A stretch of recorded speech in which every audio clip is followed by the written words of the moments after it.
UPSC Hindi के online platform में आप सभी का स्वागत है।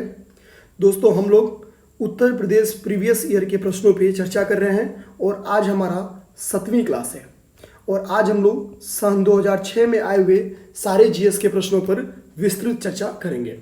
दोस्तों, इसके पहले हम लोगों ने सन 2000 से लेकर सन 2005 तक के आए सभी प्रश्नों पर विस्तृत चर्चा की है। जो लोग दोस्तों इस वीडियो को पहली बार देख रहे होंगे उनसे निवेदन है कि वो सन 2000 से 2005 तक के आए हुए प्रश्नों पर एक बार डिस्कशन जरूर सुन लें, क्योंकि वहाँ पर कई सारे प्रश्नों का हम लोगों ने विस्तृत चर्चा किया है, तो वो आपके लिए पेपर में काफ़ी यूजफुल होगा। हम लोग दोस्तों फर्स्ट नंबर क्वेश्चन पे आते हैं। तो ये पहला क्वेश्चन जो है ये कह रहा है कि वस्त्रों के लिए कपास की खेती का आरंभ सबसे पहले किया था। तो हम देखेंगे कि ये हड़प्पा में चूंकि स्टार्ट हुआ था, तो चूंकि हम लोग देखेंगे कि कपास की खेती वस्त्रों के लिए हमको सबसे पहला प्रूफ हड़प्पा पीरियड में मिल जाता है। तो ऐसे हम लोग कह सकते हैं कि जो सबसे पहले साक्ष्य मिले हैं और जहाँ पे वो है भारत। सेकेंड नंबर क्वेश्चन पे है, सिंधु सभ्यता पे ये भी क्वेश्चन है। तो कह रहा है कि हड़प्पन संस्कृति के संदर्भ में शैलकृत स्थापत्य के प्रमाण कहाँ मिले हैं। तो जो शैलकृत स्थापत्य के प्रमाण हैं हम लोग देखेंगे कि वो धौलावीरा में मिले हैं। दोस्तों, अगर हम लोग हड़प्पा सभ्यता के महत्वपूर्ण स्थलों से क्या क्या मिला है इन चीज़ों को हम लोग देख लें तो हम लोग थोड़ा सा यहाँ पे देख सकते हैं। तो देखते हैं दोस्तों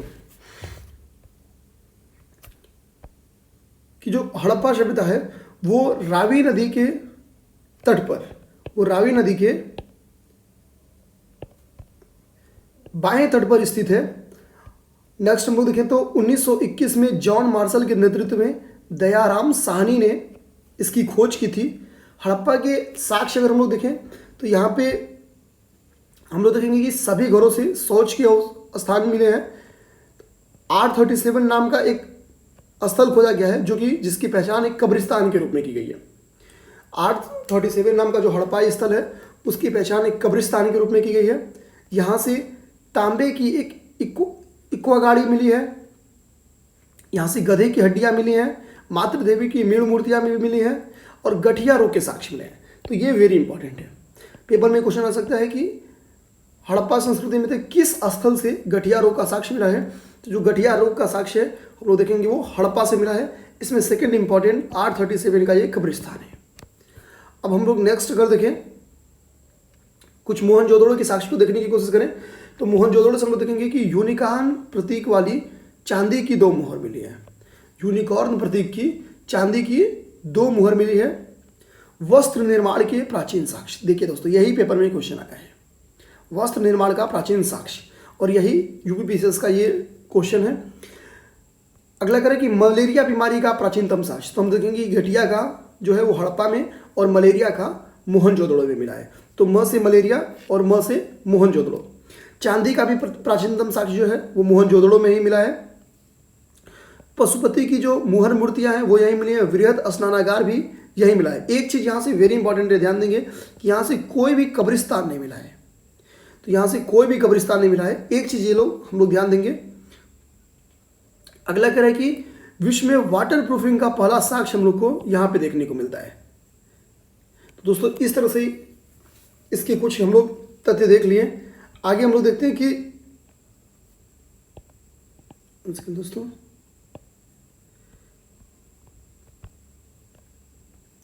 जो यहाँ पे चौहनदड़ों के साक्ष्य है, यहाँ पे कह रहा है कि सिंध सभ्यता का यह औद्योगिक नगर था, इसकी किलेबंदी नहीं की गई थी। तो पेपर में क्वेश्चन आता है कि सिंध सभ्यता का वो कौन सा स्थल था जिसकी किलेबंदी नहीं की गई थी। तो वो है चौहनदड़ो। यहाँ से झाकर झुकर संस्कृति के अवशेष मिलते हैं, तो ये एक इंपॉर्टेंट है। मनके बनाने के कारखाने यहाँ पे मिले हैं, ये चीज़ हम लोग ध्यान देंगे। तो पेपर में ये इंपॉर्टेंट क्यों है, चौहनदड़ो पहले इंपॉर्टेंट है कि यह एक औद्योगिक नगर था। क्यों था, क्योंकि यहाँ पे मनके बनाने का कारखाना मिला है, मनके बनाने का कारखाना मिला है। ये एक ऐसा नगर था जिसकी किलेबंदी नहीं की गई है। यहाँ से हमको झूकर झांगर संस्कृति के अवशेष मिले हैं। लोथल जो कि अगला सबसे इंपॉर्टेंट है, तो उसके बारे में अगर हम लोग देखें तो ये विश्व का प्राचीनतम गोदीवाड़ा यहाँ पे मिला है, ये वेरी इंपॉर्टेंट है। यहाँ से गोरिल्ला की मृण मूर्तियाँ मिली हैं, यहाँ से मम्मी भी प्राप्त हुई है। एक 3 युग समाधान के साक्ष्य यहाँ से मिले हैं। नाव का एक मॉडल मिला है, जो कि हम देखेंगे कि जो लोथल है वो गुजरात का एरिया है, बेसिकली बंदरगाह वाला एरिया है, तो इसलिए यहाँ पे हम लोग देखेंगे कि व्यापार का, इससे हमको एक साइन मिलता है कि व्यापार वाणिज्य होता होगा यहाँ से। लकड़ी का एक अन्नागार मिला है। घोड़े की मृण मूर्तियाँ मिली हैं, लेकिन हम लोग ये याद रखेंगे दोस्तों कि जो हड़प्पा संस्कृति थी वो घोड़े पे केंद्रित संस्कृति नहीं थी, यानी हर एक एक्टिविटी के लिए, इकोनॉमिक एक्टिविटी के लिए, सोशल एक्टिविटी के लिए घोड़े का यूज नहीं होता था। हाँ, कुछ चूंकि मृण मूर्तियाँ और अवशेष मिले हैं तो हम ये कह सकते हैं कि इक्के दुक्के यूज होते थे, लेकिन ये घोड़े पे केंद्रित संस्कृति नहीं थी। अगर हम लोग धौलावीरा को देखें तो सुनामी के प्राचीनतम साक्ष्य हमको यहीं से मिले हैं। आगे हम लोग देखें तो एक प्ले ग्राउंड यहाँ से मिला है। तो पेपर में क्वेश्चन आता है प्ले ग्राउंड हड़प्पा संस्कृति में कहाँ मिली है, तो वो धौलावीरा में मिली है। जल प्रबंधन के अति विशिष्ट प्रकार का जो स्रोत है वो यहाँ से मिला है। तो इसका सबसे इंपॉर्टेंट हम लोग देखें तो यहाँ पे प्ले ग्राउंड का मिलना, अति विशिष्ट प्रकार का जल प्रबंधन यानी वाटर हार्वेस्टिंग तंत्र का होना यहाँ पे, तो ये सेकेंड वेरी इंपॉर्टेंट है यहाँ से। और राज्यसभा का अवशेष मिला है, हालांकि ये पेपर में उतना नहीं पूछा है, लेकिन ये 2 पेपर में कई बार पूछा है। बनौली देखते हैं जो कि अगला इंपॉर्टेंट है। यहाँ से हमको मिट्टी के हल की आकृति प्राप्त हुई है बनौली में। और हम लोग देखेंगे दोस्तों कि तो कालीबंगा से जूते हुए खेत मिले हैं, कालीबंगा से जूते हुए खेत मिले हैं, जूते हुए खेत मिले हैं। और यहीं से अगला हम लोग देखेंगे कि अग्निकुंड की प्राप्ति हुई है। तो ये कुछ फैक्ट्स है, इसको हम लोग देख लेंगे दोस्तों। अगला हम लोग आते हैं अपने 3rd नंबर क्वेश्चन पे, जो कि संगम काल से जुड़ी हुई है। हमको पता है कि जो संगम काल का संबंध था वो दक्षिण भारत से था।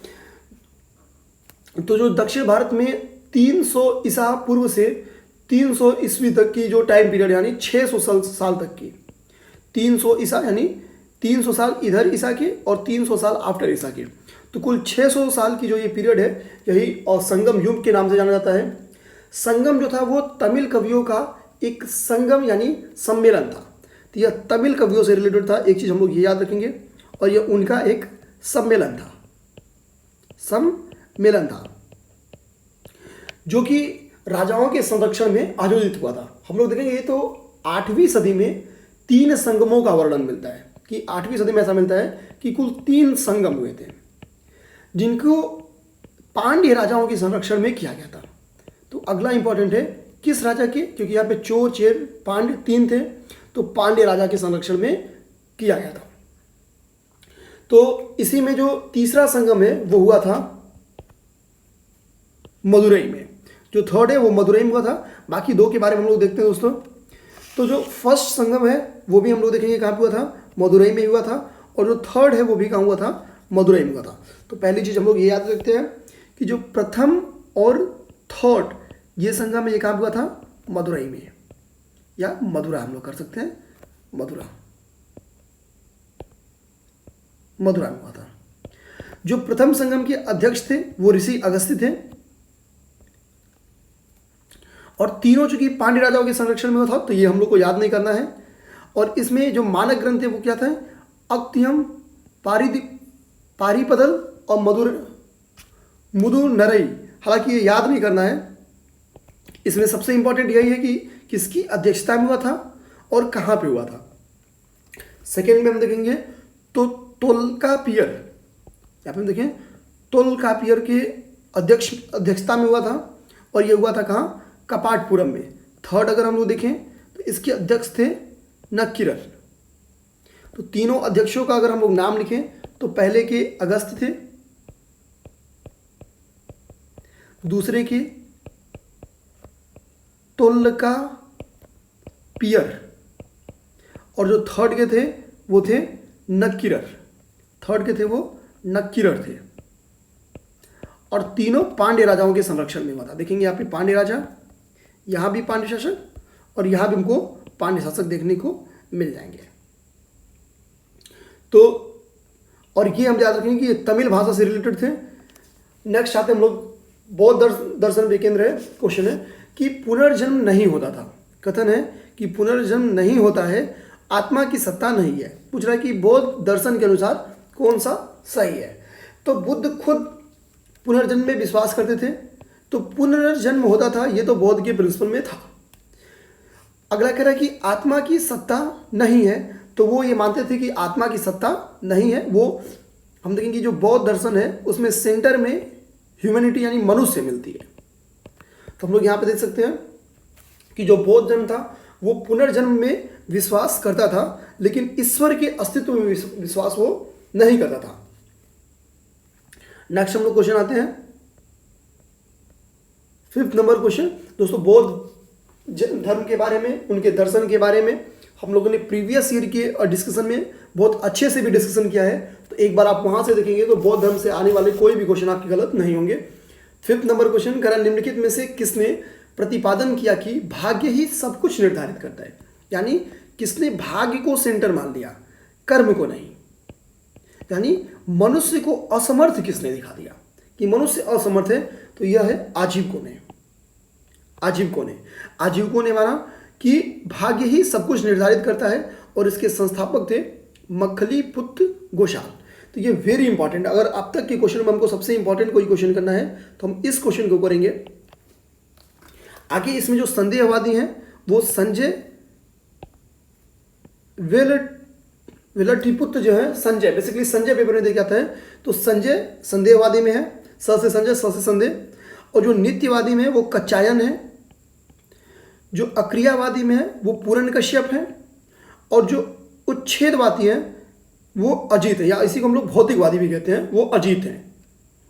तो 5th नंबर क्वेश्चन हम लोग इस तरह से देख लिए, आजीवक का मुखली पुत्र गोशाल, अक्रियवादी का पूर्ण कश्यप, उच्छेदवादी का अजीत, नित्यवादी का कच्चायन और संदेहवादी का संजय। 6th नंबर क्वेश्चन पे आते हैं कि भगवान बुद्ध को निम्न 4 आर्य सत्यों का प्रतिपादन किया, इसको ऑर्डर मेंटेन करना है। तो हम लोग देखते हैं कि सबसे पहले भगवान बुद्ध ने बताया था कि संसार दुखमय है, सर्वत्र दुख है। फिर उन्होंने बताया, सेकंड था दुख समुदाय, जिसमें उन्होंने बताया कि दुख का कारण क्या है, तो उसमें उन्होंने कारण को बताया कि कारण मुख्यतः तृष्णा है। थर्ड में उन्होंने ये बोला कि इसका उन्मूलन आवश्यक है, यानी तृष्णा का उन्मूलन जो कारक है उसका उन्मूलन आवश्यक है, क्यों? दुख को समाप्ति के लिए। और चौथे में उन्होंने दुख निरोधगामिनी यानी एक अष्टांगिक मार्ग बताया जिसके आधार पे दुख खत्म किया जा सकता है, वो था सम्यक दृष्टि, सम्यक संकल्प, सम्यक वाणी, सम्यक कर्म, सम्यक आजीव, सम्यक व्यायाम, सम्यक स्मृति और समाधि।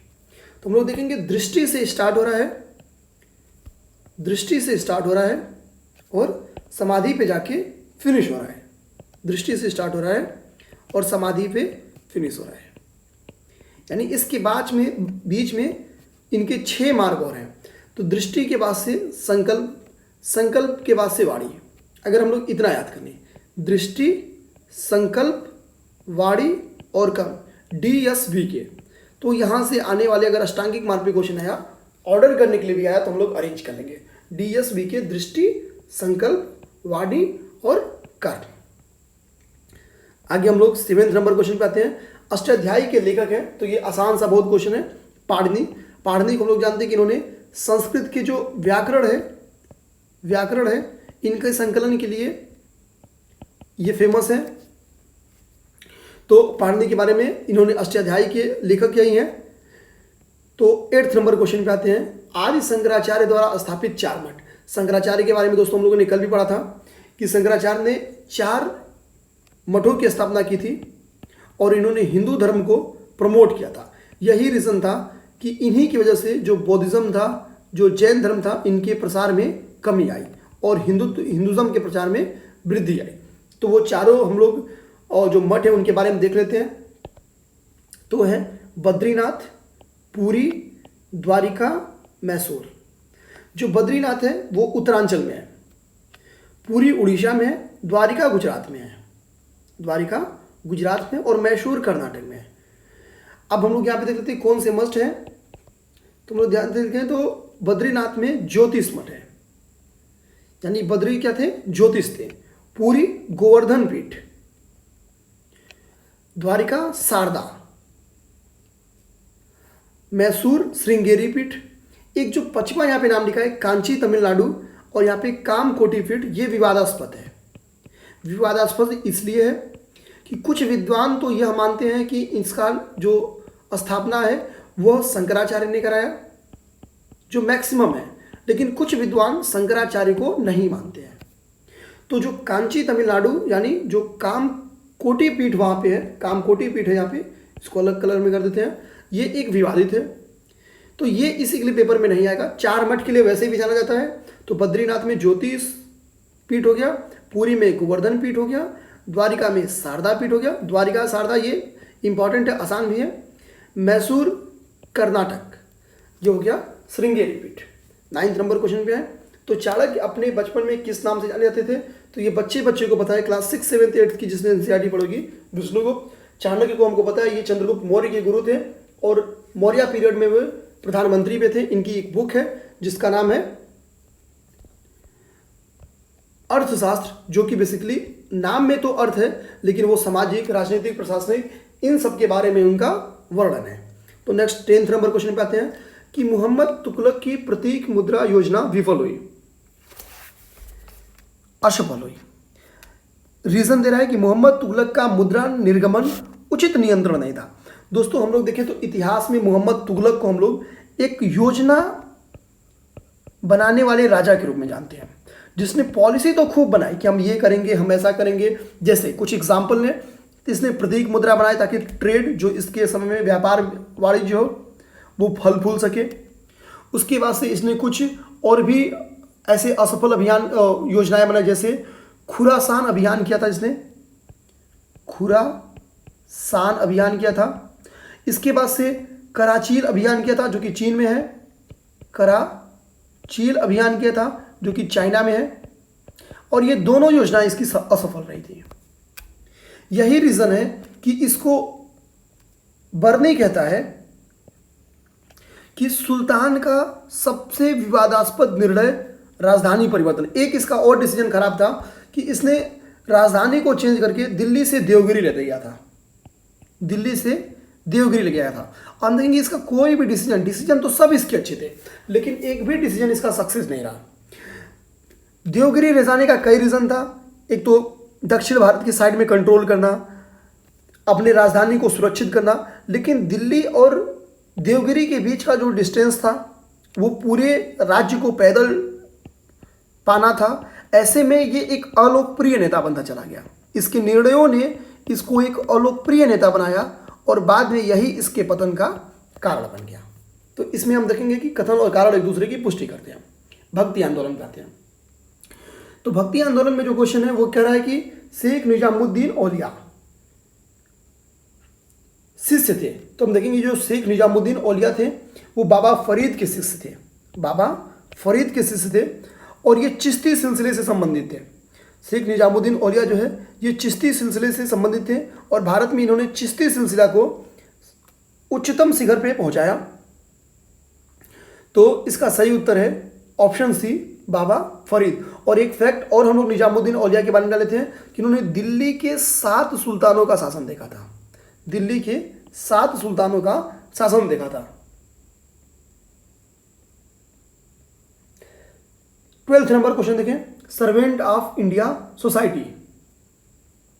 तो हम लोग जानते हैं जो सर्वेंट ऑफ इंडिया सोसाइटी है उसका जो निर्माण था, जो स्थापना था, वो पुणे में गोपाल कृष्ण गोखले ने किया था। गोपाल कृष्ण गोखले ने 1905 में इसका निर्माण पुणे में किया था। इसका उद्देश्य हम अगर देखें दोस्तों, तो इसका उद्देश्य था नौजवानों को सार्वजनिक जीवन के लिए प्रशिक्षित करना, यानी सार्वजनिक जीवन के लिए प्रशिक्षित करना ताकि वो देश की स्थिति को समझ सके। सार्वजनिक जीवन के लिए प्रशिक्षित करना। इस सोसाइटी के सदस्य आजीवन देश की सेवा की शपथ लेते थे। आजीवन उनको देश की सेवा का शपथ लेना होता था। और अगर हम लोग देखें तो ये सोसाइटी उनके परिवार के भरण पोषण के लिए 100 रुपये, 100 रुपये उनको मंथली पेमेंट करती थी, पर मंथ। तो इसका सही आंसर हम लोग देखेंगे गोपाल कृष्ण गोखले है। 12th नंबर क्वेश्चन पे आते हैं।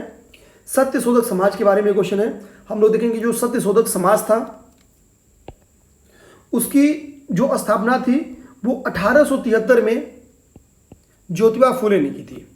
1873 में ज्योतिबा फूले ने इसकी स्थापना की थी। यह जो संगठन था इसका उद्देश्य था शूद्र एवं जो अस्पृश्य वर्ग थे इनको, शूद्र एवं जो अस्पृश्य वर्ग थे इनकी स्थिति में सुधार करना, इनको थोड़ा सा ऊपर लेके आना ताकि इनका जो कॉन्फिडेंस है वो बिल्डअप हो सके। तो आगे हम लोग देखें जो इनके विचार हैं, यानी जो ज्योतिबा फुले के विचार हैं वो गुलामगिरी में, सार्वजनिक सत्य धर्म में हमको देखते हैं। यानी बेसिकली गुलामगिरी का संबंध किससे है तो हम देखेंगे तो गुलामगिरी का संबंध ज्योतिबा फुले से है। और डॉक्टर भीमराव अंबेडकर जी भी इनसे बहुत ही प्रभावित थे। तो इसका सही आंसर जो है वो है ज्योतिबा फुले। और हम देखेंगे तो इन्होंने एजुकेशन के लिए भी काफ़ी काम किया था और इन्होंने एक स्कूल भी इस्टेब्लिश किया था। नेक्स्ट है 14th नंबर क्वेश्चन, भारत में अंग्रेजों ने प्रथम मदरसा कहाँ स्थापित किया। दोस्तों ज्योतिबा बाई फुले के ऊपर हम लोग कल भी डिस्कशन किए थे और विस्तृत डिस्कशन किए थे। तो हम लोग अगर कुछ और फैक्ट देखने चाहें तो कल का क्वेश्चन हम लोग देख सकते हैं दोस्तों। अगला है कि भारत में प्रथम मदरसा कहाँ स्थापित हुआ था। तो भारत में प्रथम मदरसा जो है अगर हम लोग देखें तो 1757 में प्लासी हुआ, 61 के करीब में बक्सर होता है। उसके बाद से अंग्रेजों को लगता है कि भारतीयों पे राज करने के लिए हमको भारतीयों को समझना होगा और भारतीयों को समझने के लिए हमको भारतीयों की जो लैंग्वेज है, जो उनके बुक्स हैं उनको समझना होगा। और यही रीज़न है कि हम लोग देखेंगे कि 19वीं सदी से 19वें दशक से 90 के दशक से और 18वीं सदी के 90 के दशक से ये स्टार्ट होता है। और हम देखेंगे हेस्टिंगस ने फारसी और अरबी के अध्ययन के लिए कलकत्ता में एक मदरसा इस्टेब्लिश किया। तो इसी के लिए क्वेश्चन है कि अंग्रेजों ने प्रथम मदरसा कहाँ इस्टेब्लिश किया तो कलकत्ता में इस्टेब्लिश किया। और कब किया तो 1781 है। ठीक इसके 10 साल बाद हम लोग देखेंगे कि बनारस में यानी 1791 में बनारस में डंकन ने संस्कृत विश्वविद्यालय बनाया था। संस्कृत विश्वविद्यालय बनाया किसने था दोस्तों तो डंकन ने बनाया था। तो आगे पेपर में क्वेश्चन ये आ सकता है। तो 14th नंबर क्वेश्चन हम लोग देख लें। 15th पे आते हैं दोस्तों, निम्नलिखित में से किसके पक्षधर नेहरू थे पर गांधी नहीं। तो उसका सही आंसर है भारी औद्योगिकरण। एक्चुअली होता क्या था कि इंडस्ट्रियलाइजेशन में अगर हम लोग देखें तो इसमें जो लेबर फोर्स है उसके साथ इनजस्टिस होता है और लेबर की संख्या किसी कंपनी में कम होने लगती है क्योंकि प्रोडक्शन में जो रोल बढ़ जाता है वो टेक्नोलॉजी का बहुत ज़्यादा बढ़ जाता है। तो चूंकि टेक्नोलॉजी के बढ़ने के कई सारे खामियां थी, उन खामियों को देखते हुए गांधी जी आधुनिक तकनीकी के पक्ष में नहीं थे। तो ये वही रीज़न है कि भारी औद्योगिकरण के पक्ष में गांधी जी नहीं थे जबकि नेहरू जी थे। तो इसका सही आंसर है डी। 16th नंबर क्वेश्चन, उपनिषदों के प्रति नेहरू की श्रद्धा नहीं थी। सेकेंड रीजन दे रहा है कि इनकी दृष्टि वैज्ञानिक थी। दोस्तों हम लोग देखेंगे तो नेहरू उपनिषदों को मानते थे।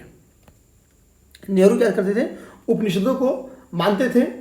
और उपनिषद के बारे में अगर हम लोग थोड़ा सा जानना चाहें तो उपनिषद हिंदू धर्म में महत्वपूर्ण श्रुति धर्म ग्रंथ है। तो श्रुति का अर्थ होता है जो सुना जाए, जो पीढ़ी दर पीढ़ी सुन के पहुंचाया जाए। ये बेसिकली हम लोग देखेंगे कि ये संस्कृत में होते थे, संस्कृत में ये लिखे जाते थे। हालांकि उपनिषदों की संख्या पे एक डिबेट है, कहीं मिलता है कि 108 है, कहीं मिलता है कि 200 प्लस है। इसी के लिए ये क्वेश्चन आता भी नहीं है। लेकिन मूल उपनिषद जो है, मुख्य जो है वो कुल 13 उपनिषद है। कुछ इंपॉर्टेंट उपनिषदों के नाम हम लोग देख लेंगे। जैसे अगर हम लोग यहाँ पे देखें तो मुंडकोपनिषद जिससे सत्यमेव जयते लिया गया है, और मैत्रायणी उपनिषद, 2 उपनिषद यहाँ का नाम हमको मिल गया है कि मुंडकोपनिषद और मैत्रायणी उपनिषद। मुंडकोपनिषद से हमको सत्यमेव जयते मिला है, तो हम लोग देखेंगे कि सत्यमेव जयते से संबंध है। और जो मैत्रायणी उपनिषद है वहाँ से हमको 4 आश्रम सिद्धांत मिला है, त्रिमूर्ति और 4 आश्रम सिद्धांत का उल्लेख मिला है। तो नेक्स्ट जियोग्राफी पर हम लोग आते हैं कि उत्तर प्रदेश को विभाजित किया गया है। तो उत्तर प्रदेश को हम देखेंगे कुल 9 सस्य जलवायु क्षेत्रों में डिवाइड किया गया है। उन 9 सस्य जलवायु क्षेत्रों का अगर हम लोग नाम देखें तो तराई एवं भाबर क्षेत्र, पश्चिमी मैदानी क्षेत्र, मध्य पश्चिमी क्षेत्र, दक्षिण पश्चिमी शुष्क क्षेत्र, मध्य मैदानी क्षेत्र, बुंदेलखंड क्षेत्र, उत्तर पूर्वी मैदानी क्षेत्र, पूर्वी क्षेत्र और विंध्य क्षेत्र। दोस्तों ये 9 क्षेत्र कौन से हैं ये याद करना जरूरी नहीं है, इसको याद ही नहीं करना जरूरी, क्या एकदम इंपॉर्टेंस नहीं है। बस हमको ये याद रखना है कि इसको 9 सस्य जलवायु क्षेत्रों में डिवाइड किया गया है। ये इंपॉर्टेंट है, ये इंपॉर्टेंट है। कुछ आसान से आप याद कर सकते हैं, विंध्य क्षेत्र, पूर्वी क्षेत्र, बुंदेलखंडी क्षेत्र। बेसिकली 2-4 कीवर्ड हम लोग अपने दिमाग में रख सकते हैं, लेकिन ये पूरा याद नहीं करना दोस्तों। नेक्स्ट है दर्रों के ऊपर क्वेश्चन है, और इस बार दोस्तों दर्रों के पेपर में फंसने के पूरे चांस है। कह रहा है कि नाथुला दर्रा किस राज्य में स्थित है, तो हम लोग देखेंगे कि नाथुला दर्रा सिक्किम में स्थित है। आगे हम लोग और भी दर्रों के बारे में अगर जानने की कोशिश करें तो हम लोग देखेंगे कि जो J&K में है, हम लोग इसको पेन को थोड़ा छोटा कर लेते हैं और समझते हैं दोस्तों कि जो J&K यानी जम्मू और कश्मीर में है। तो जम्मू और कश्मीर में हम देखेंगे कि बुर्जिला है, पीर पांजाल दर्रा है, जोजिला है और बनिहाल है। ये ऑर्डर भी है कि अगर हमको ऊपर से नीचे ऑर्डर करना हो तो बुर्जिला, पीर पंजाल, जोजिला और बनिहाल, ये ऊपर से नीचे ऑर्डर भी कर देंगे। साथ ही हम लोग ध्यान देंगे कि काराकोरम दर्रा भी जो है वो कहाँ पे है, तो वो J&K में ही है। उसके बाद से अब हम लोग इसको रफ कर लेते हैं। अब आगे हम लोग आते हैं उत्तराखंड पे, सॉरी हिमाचल प्रदेश पे आ जाते हैं, एकदम ऑर्डर के साथ आते हैं। तो हिमाचल प्रदेश में हम लोग देखेंगे कि 3 दर्रे हैं, जिसमें 2 बेहद इंपॉर्टेंट है। एक है बारालाचा, एक है बारालाचा और दूसरा है सिपकिला, दूसरा है सिपकिला। इसमें जो तीसरा है वो है रोहतांग दर्रा, वो है रोहतांग दर्रा। इसके बाद से अगर हम लोग उत्तराखंड में आ जाएं तो उत्तराखंड में भी कुल 3 दर्रे हैं। उत्तराखंड में आ जाए तो 3 दर्रे हैं जो बेहद इंपॉर्टेंट है। उन तीनों के अगर हम लोग नाम देखें तो पहला का नाम है, ऊपर से हम लोग एकदम ऑर्डर से लिख रहे हैं दोस्तों, माना, दूसरा है नीति और तीसरा है लिपू लेक, लिपू लेक। अगर हम लोग को दोस्तों ऑर्डर करना हो तो हम लोग देखेंगे कि बारालाचा और सिपकिला ये 2 ऊपर हैं, इसके बाद से ये 3 है, क्योंकि रोहतांग जो है दोस्तों ये इस साइड में पड़ता है। रोहतांग चूंकि और हिमाचल प्रदेश में नीचे पड़ता है, इसलिए हम लोग को अगर ऊपर से ऑर्डर करना हो तो हम लोग देखेंगे सबसे ऊपर बारालाचा है, फिर सिपकिला है, फिर माना है, उसके बाद से नीति है, उसके बाद से लिपू लेक है। तो ऑर्डर हम लोग ऐसे कर लेंगे। आगे हम लोग सिक्किम में अगर जाए तो यहाँ पे 2 दर्रे बेहद इंपॉर्टेंट है, जिसमें एक बार एक क्वेश्चन में भी आया है नाथुला, और सेकेंड सिक्किम का जो है नाथुला के बाद जेलेपला, जेलेपला। उसके बाद से हम लोग देखें नेक्स्ट तो अरुणाचल प्रदेश में देख लेते हैं। तो अरुणाचल प्रदेश में हम लोग देखें तो यहाँ भी 3 दर्रे बेहद महत्वपूर्ण है, और इसको भी हम लोग ऑर्डर के हिसाब से देखें तो बोमडिला, यांग्याप और दिफू, ये हम लोग कह सकते हैं कि वेस्ट से ईस्ट की तरफ हम लोग इसको खींच दिए। बोमडिला, यांग्याप और दिफू। एक बेहद इंपॉर्टेंट दर्रा हम लोग दोस्तों और याद कर जाएंगे,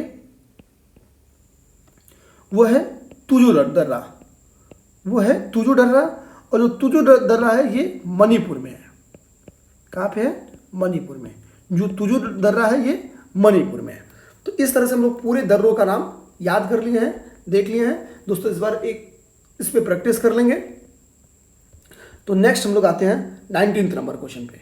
19th नंबर क्वेश्चन कह रहा है कि निम्नलिखित नदियों में से किन के स्रोत बिंदु लगभग एक ही हैं। तो हमको पता है कि जो ब्रह्मपुत्र और सिंधु नदी है, ये दोनों नदियां मानसरोवर झील के निकट से निकलती हैं। दोस्तों ये इस बार सिंध से क्वेश्चन आना बेहद इंपॉर्टेंट है, क्योंकि चाइना ने सिंध नदी को करेंट का न्यूज बना दिया है। तो हम लोग चाइना की सहायक नदी देख लेते हैं कि सिंध की सहायक नदी देख लेते हैं और ब्रह्मपुत्र की सहायक नदी देख लेते हैं। तो सबसे पहले अगर हम लोग ब्रह्मपुत्र को देखें तो इसमें जो दिबांग है और जो लोहित है, ये इसमें उत्तर की ओर से आके मिलती हैं। दिबांग और लोहित उत्तर की ओर से आके मिलती हैं। बाकी जो सोनसिरी है, मानस है, तीस्ता है, ये दाहिने किनारे से आती हैं। तो इसमें हम लोग दो ही याद कर लेते हैं, ये कहाँ से आती हैं, उत्तर की ओर से। बाकी हम लोग दिमाग में रखेंगे कि सोनसिरी, मानस और तीस्ता ये भी इसकी सहायक नदी है। एक याद कर लेंगे तो दूसरे को हम लोग मैच करा लेंगे। उसके बाद से हम लोग थोड़ा सा ब्रह्मपुत्र के बारे में एक और फैक्ट जानते हैं कि तिब्बत में इस नदी को सांगपो के नाम से जाना जाता है। सांगपो के नाम से जाना जाता है। अगर हम लोग एक और फैक्ट देखें तो अरुणाचल प्रदेश में इसे दिहांग कहा जाता है। अरुणाचल प्रदेश में ब्रह्मपुत्र नदी को दिहांग कहा जाता है। और बांग्लादेश में ब्रह्मपुत्र नदी की दो शाखाएं हैं जिनको हम लोग कहते हैं जमुना और मेघना। तो हम लोग इस तरह से देख लिए कि सांगपो इसको कहा जाता है, तो सांगपो इसको तिब्बत में कहा जाता है। दिहांग कहाँ कहा जाता है, तो अरुणाचल प्रदेश में। जमुना और मेघना कहाँ कहा जाता है, जमुना और मेघना बांग्लादेश में ब्रह्मपुत्र की दो शाखाएं हैं। अब हम लोग सिंधु पे आ जाते हैं। तो एक तो हम लोग जान गए हैं कि सिंधु का भी जो उद्गम है वो मानसरोवर झील में ही है। लेकिन इस बार दोस्तों सिंधु की भी जो सहायक नदी है उसको टू पार्ट में हम लोग तोड़ सकते हैं, एक पर्वतीय और एक मैदानी। एक पर्वतीय और एक मैदानी। तो सबसे पहले हम लोग थोड़ा पर्वतीय को देख लें, क्योंकि इस बार पर्वतीय नदियां ही इंपॉर्टेंट है। इस बार मैदानी के आने का कम चांस है, पर्वतीय नदियां ही सिंधु का आ सकती हैं। तो हम लोग देखेंगे श्योक, गिलगित, जास्कर और सिगार। श्योक, गिलगित, जास्कर और सिगार, ये चार इसकी पर्वतीय भाग की नदियां हैं। बाकी जो मैदानी भाग की है दोस्तों वो बच्चे को पता है। हम लोग एक चीज़ याद रखेंगे कि जो सिंध नदी है वो नंगा पर्वत के पास जो बुंजी नामक स्थान पर एक गार्ज बनाती है, जो कि सबसे गहरा गार्ज है किसी नदी के द्वारा निर्मित किया गया। हम लोग कह सकते हैं कि 5181 मीटर लंबा वो गार्ज है, 5181 मीटर। और किस स्थान पे, तो बुंजी नामक स्थान पे। नेक्स्ट क्वेश्चन 20 नंबर क्वेश्चन में परिशोधन शालाएं दिया है और उसका स्टेट दिया है, उसको हमको दोस्तों मैच कराना है।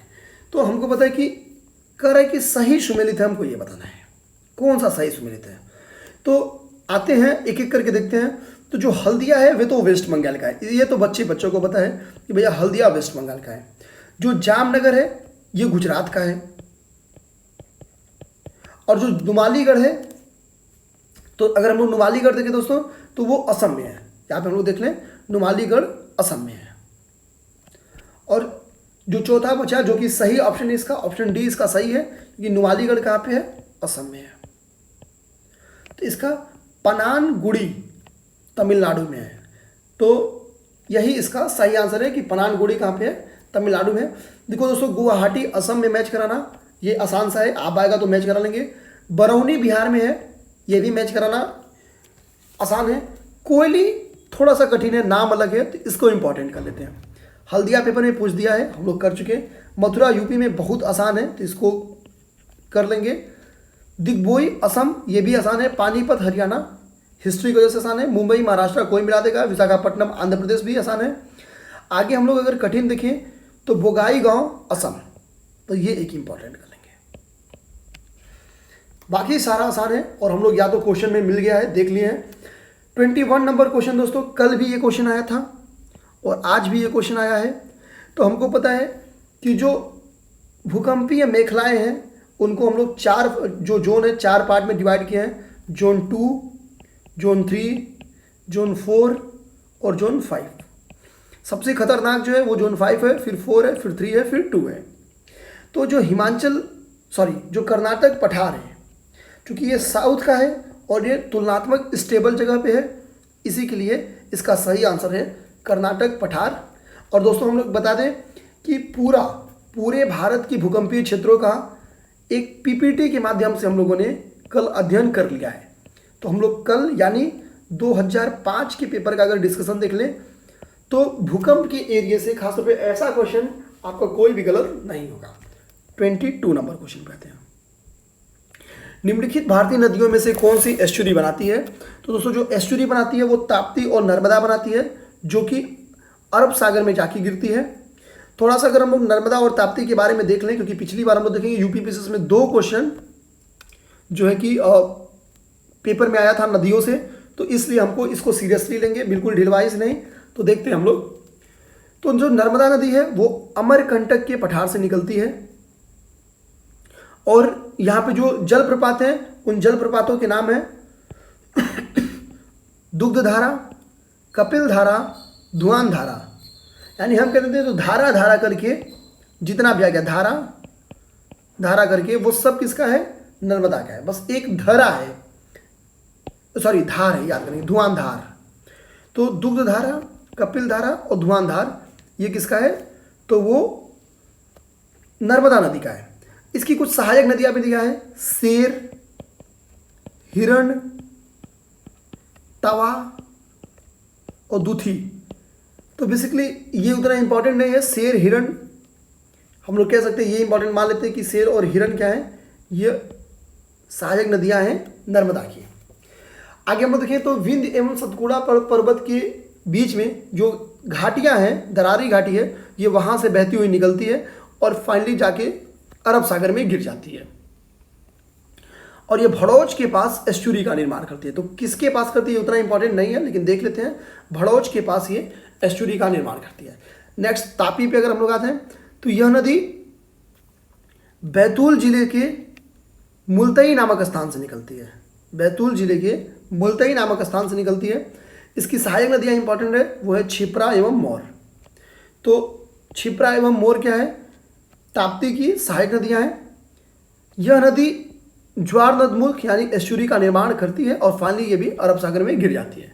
बाकी साउथ की अगर हम लोग दो नदियां देखें तो कावेरी नदी, जिसको हम लोग दक्षिण का गंगा कहते हैं, दक्षिण का गंगा कहते हैं। ये एक नदी की विशेषता सबसे बड़ी दोस्तों क्या है, अगर हम लोग साउथ की किसी भी नदी की विशेषताओं में देखें तो सालों भर जल भरा रहने का जो कॉन्सेप्ट है वो कावेरी में देखने को मिलता है। रीजन है इसके पीछे दोस्तों कि यह नदी ऐसी नदी है जो ग्रीष्म और ऋतु दोनों ही ऋतुओं में वर्षा प्राप्त करती है। चूंकि यह साल भर में हमेशा वर्षा प्राप्त करती रहती है, यही रीजन है कि इसका जल स्तर जो है उसमें बना रहता है। गोदावरी नदी पे आते हैं दोस्तों। तो जो गोदावरी नदी है ये प्रायद्वीपीय भारत की सबसे बड़ी नदी है। हालांकि इसका जो सबसे इंपॉर्टेंट पार्ट है वो इसकी सहायक नदियां हैं, और इसकी सारी सहायक नदियों को एक बार देख लेने का काम है। पेनगंगा, वर्धा, वेनगंगा और इंद्रावती। यानी दो में गंगा गंगा है, एक में वर्धा और इंद्रावती है। तो हम लोग इस तरह से देख लिए। नेक्स्ट क्वेश्चन आते हैं, निम्नलिखित भारतीय द्वीपों में से कौन सा द्वीप भारत एवं श्रीलंका के मध्य है। तो कौन सा द्वीप दोस्तों भारत एवं श्रीलंका के मध्य है, नेक्स्ट क्वेश्चन ये है। तो थोड़ा दोस्तों इसमें हम लोग विस्तृत चर्चा कर लेते हैं। इसको ध्यान से थोड़ा सा अगर समझ लेंगे तो यहाँ से, क्योंकि क्वेश्चन आने के चांस बहुत होते हैं, तो ये गलत नहीं होगा। तो देखते हैं दोस्तों,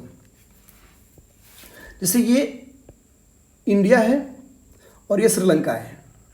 तो इंडिया और श्रीलंका के बीच में यहाँ पे इस वाले रीजन में पाक की खाड़ी पाई जाती है, पाक की खाड़ी पाई जाती है, और यहाँ पे पंबन द्वीप पाया जाता है, यहाँ पे पंबन द्वीप पाया जाता है। साथ ही साथ देखिए दोस्तों, जो ये एरिया है यही मन्नार की खाड़ी है, मन्नार की खाड़ी है, और ये जो है यहीं पे आदम ब्रिज पाया जाता है। यहीं पे क्या पाया जाता है, आदम ब्रिज पाया जाता है। तो यानी इस तरह से हम लोग कर सकते हैं, जो मन्नार की खाड़ी है वो आदम ब्रिज के दक्षिण में है, क्योंकि आदम ब्रिज यहाँ पे है और मन्नार की खाड़ी ये है। तो यानी मन्नार की खाड़ी आदम ब्रिज के दक्षिण में स्थित है। तो ये देखेंगे पेपर में क्वेश्चन ये भी आया है कि मन्नार की खाड़ी आदम ब्रिज के किधर स्थित है।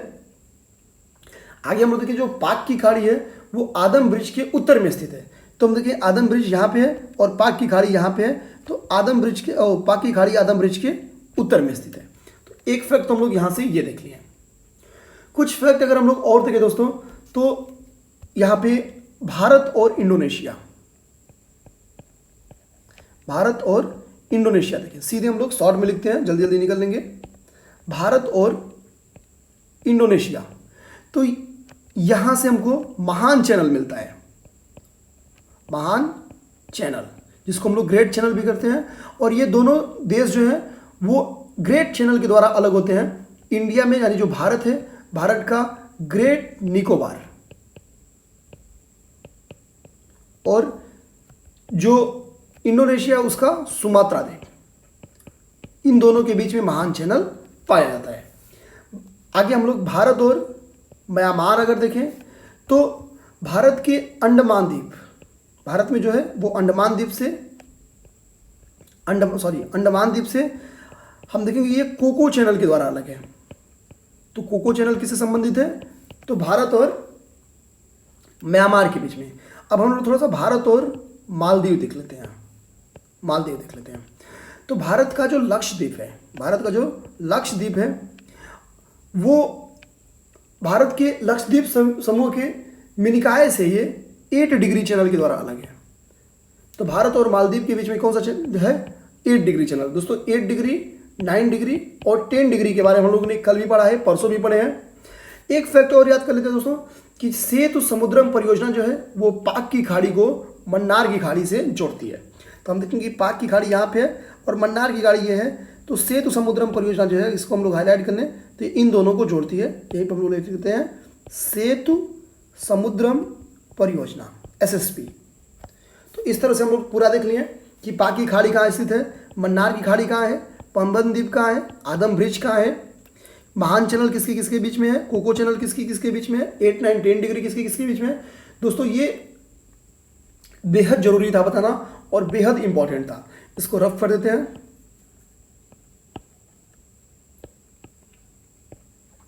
आगे आते हैं दोस्तों, एक फैक्ट और देख लेते हैं।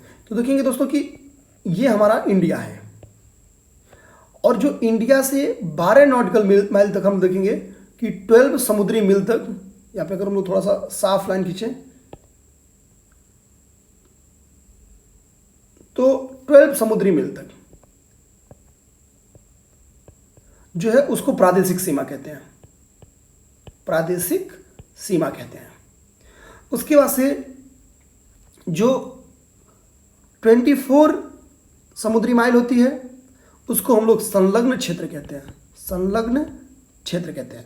उसके बाद से जो 200 माइल तक होती है उसको हम लोग अनन्य आर्थिक जोन कहते हैं, EEZ। उसको अनन्य आर्थिक जोन यानी EEZ कहते हैं।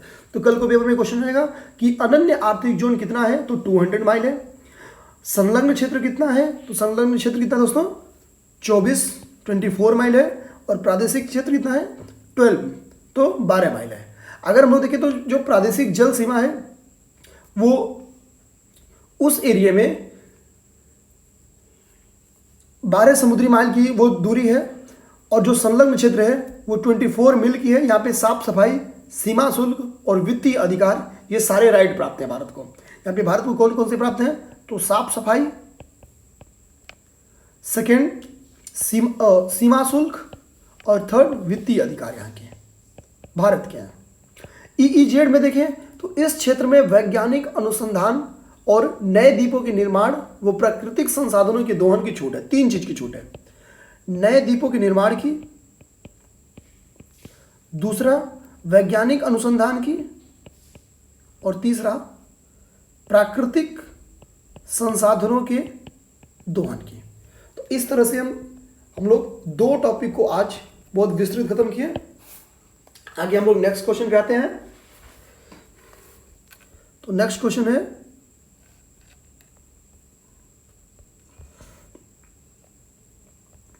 इसको हम लोग समझ लें। यहां से हम लोग अब समझ लें कि कौन सा है, तो रामेश्वरम इसका सही है, रामेश्वरम। अब ये क्वेश्चन ऐसे यहां से ऐसे कोई भी क्वेश्चन आएंगे दोस्तों आपसे नहीं फंसेंगे। नेक्स्ट आते हैं, भारत के किस राज्य में मानसून का आगमन सबसे पहले होता है। तो ये बहुत आसान सा क्वेश्चन है, केरल में होता है, इस पर डिस्कशन नहीं करते हैं। Next 25 number question, Uttar Pradesh एवं मध्य प्रदेश राज्यों में, उत्तर प्रदेश यूपी और MP के बीच में राजघाट नदी घाटी परियोजना है। तो पेपर में अब क्वेश्चन यही आ सकता है कि राजघाट नदी घाटी परियोजना किसके किस बीच में है, तो यूपी और MP के बीच में है। और ये किस नदी पे है, तो बेतवा नदी पर है, बेतवा नदी पर। और इसमें जो व्यय का खर्च है वो 50-50% दोनों स्टेट उठाएंगे। 26 नंबर क्वेश्चन पे आते हैं, भारत के किस राज्य में सर्वाधिक नलकूप एग्रीकल्चर जो है, सिंचाई जो है वो नलकूप से होती है, ट्यूबवेल से होती है। तो दोस्तों सही आंसर है यूपी, उत्तर प्रदेश में होती है। और ट्यूबवेल से सिंचाई में इंडिया का फर्स्ट रैंक है। और इंडिया में, हालांकि हम लोग अगर ट्यूबवेल से इंडिया में सिंचाई का फर्स्ट रैंक अगर देखें तो ट्यूबवेल से गुजरात है। गुजरात के बाद जो अगला पोजीशन है वो है यूपी का और फिर है राजस्थान का। तो सर्वाधिक अगर पूछेगा तो गुजरात है। ऑप्शन में चूंकि गुजरात नहीं है इसलिए इसका सही आंसर यूपी सही है। 27 पे आते हैं। कह रहा है कि दो राज्यों में पहली बार दो नदियों को जोड़ने की परियोजना के संबंध में समझौते की स्मृति पत्र यानी मेमोरेंडम ऑफ अंडरस्टैंडिंग एमओयू पर हस्ताक्षर किया गया। राज्यों और नदियों के नाम हैं, यानी वो कौन सी राज्य और नदी हैं उनके बारे में बताना है। तो अभी हम लोग देखे भी हैं राजघाट परियोजना उत्तर प्रदेश और एमपी के बीच में है वो, और नदी है केन एवं बेतवा। इन दोनों नदियों को जोड़ने की बात है, केन और बेतवा, इन दोनों के बीच में अभी एमओयू यूपी और एमपी के बीच में हुआ है। तो 28 नंबर क्वेश्चन पे आते हैं। कह रहा निम्नलिखित में से कौन सा क्रम तीन बड़े गेहूं उत्पादक की दृष्टि से है। तो दोस्तों ये लोग कई बार क्वेश्चन हम लोगों को लगा चुके हैं। फर्स्ट पे यूपी है, सेकंड पे पंजाब है और थर्ड पे एमपी है। ये हम लोग तीसरी बार क्वेश्चन लगा रहे हैं। अगला क्वेश्चन जिसके दो हिस्से को हम लोग पूर्व के दिनों में कर चुके हैं। हम लोग को पता है कि जो डीजल इलेक्ट्रोमोटिक्स वर्कर्स हैं ये वाराणसी में जो मड़ुआडीह है वहाँ पे स्थित है, डीजल लोकोमोटिव वर्कर्स। और अगला हम लोग जानते हैं कि तेल शोधन कार्य वो कहाँ पे है, मथुरा में। ये दो चीज़ तो दोस्तों पिछले डिस्कशन को अगर आप लोग देखे होंगे तो वहाँ से मिल गया, यानी ए और डी तो इसका नहीं होगा क्योंकि डीजल लोकोमोटिव वर्कर्स वाराणसी में है और तेल शोधन कार्य कहाँ पे है, मथुरा में। अब बात आती है इंडियन टेलीफोन इंडस्ट्रीज़ कहाँ पे है। तो जो इंडियन टेलीफोन इंडस्ट्रीज़ है वो रायबरेली में है। तो भारत इलेक्ट्रॉनिक्स लिमिटेड नोएडा में, इसका मतलब नहीं है तो कहाँ है, तो ये नोएडा में ना होके गाजियाबाद में है, गाजियाबाद में है।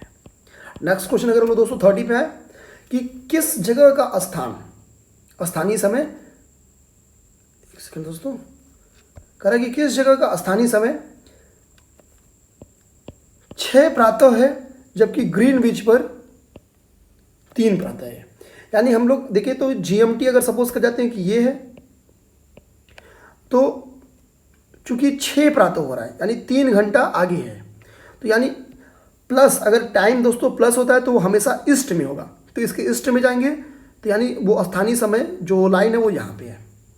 अब चूंकि यहाँ पे दोस्तों 3 बज रहा है और यहाँ पे 6 बज रहा है, तो हमको पता है कि 1 डिग्री इक्वल टू होता है 4 मिनट, तो ऐसे में 15 डिग्री इक्वल टू 1 आवर, तो ऐसे में 3 घंटा यानी 3 आवर इक्वल टू हो जाएगा 45 डिग्री। यानी जाहिर सी बात है दोस्तों कि ग्रीनविच से वो स्थान 45 डिग्री, चूंकि ईस्ट में है तो पूर्वी देशांतर होगा। आते हैं आप ऑप्शन पे, तो हम लोग देखते हैं इसका सही आंसर 45 डिग्री पूर्वी सही है।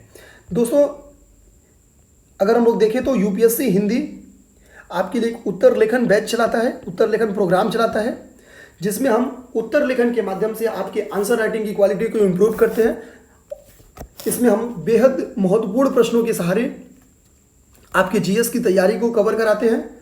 हम देखें तो विशेषज्ञों के द्वारा आपकी कॉपी चेक की जाती है, माइक्रो एवं मैक्रो एनालिसिस किया जाता है, ग्राफ, केस स्टडी, रिपोर्ट्स, इन सबको ऐड कैसे करना है, इनका किस प्रकार यूज करें कि मैक्सिमम मार्क्स हमको मिल सके, इन सारी चीज़ों की जानकारी हम लोग अपने मॉडल आंसर के माध्यम से और ऑडियो या वीडियो के माध्यम से देते हैं।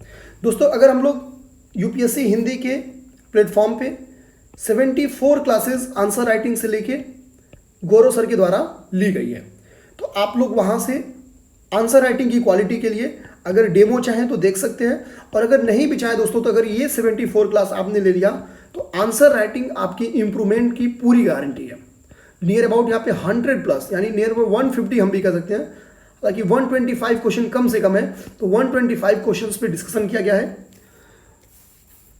जिसके मॉडल आंसर भी हमारे टेलीग्राम चैनल पे दी गई है।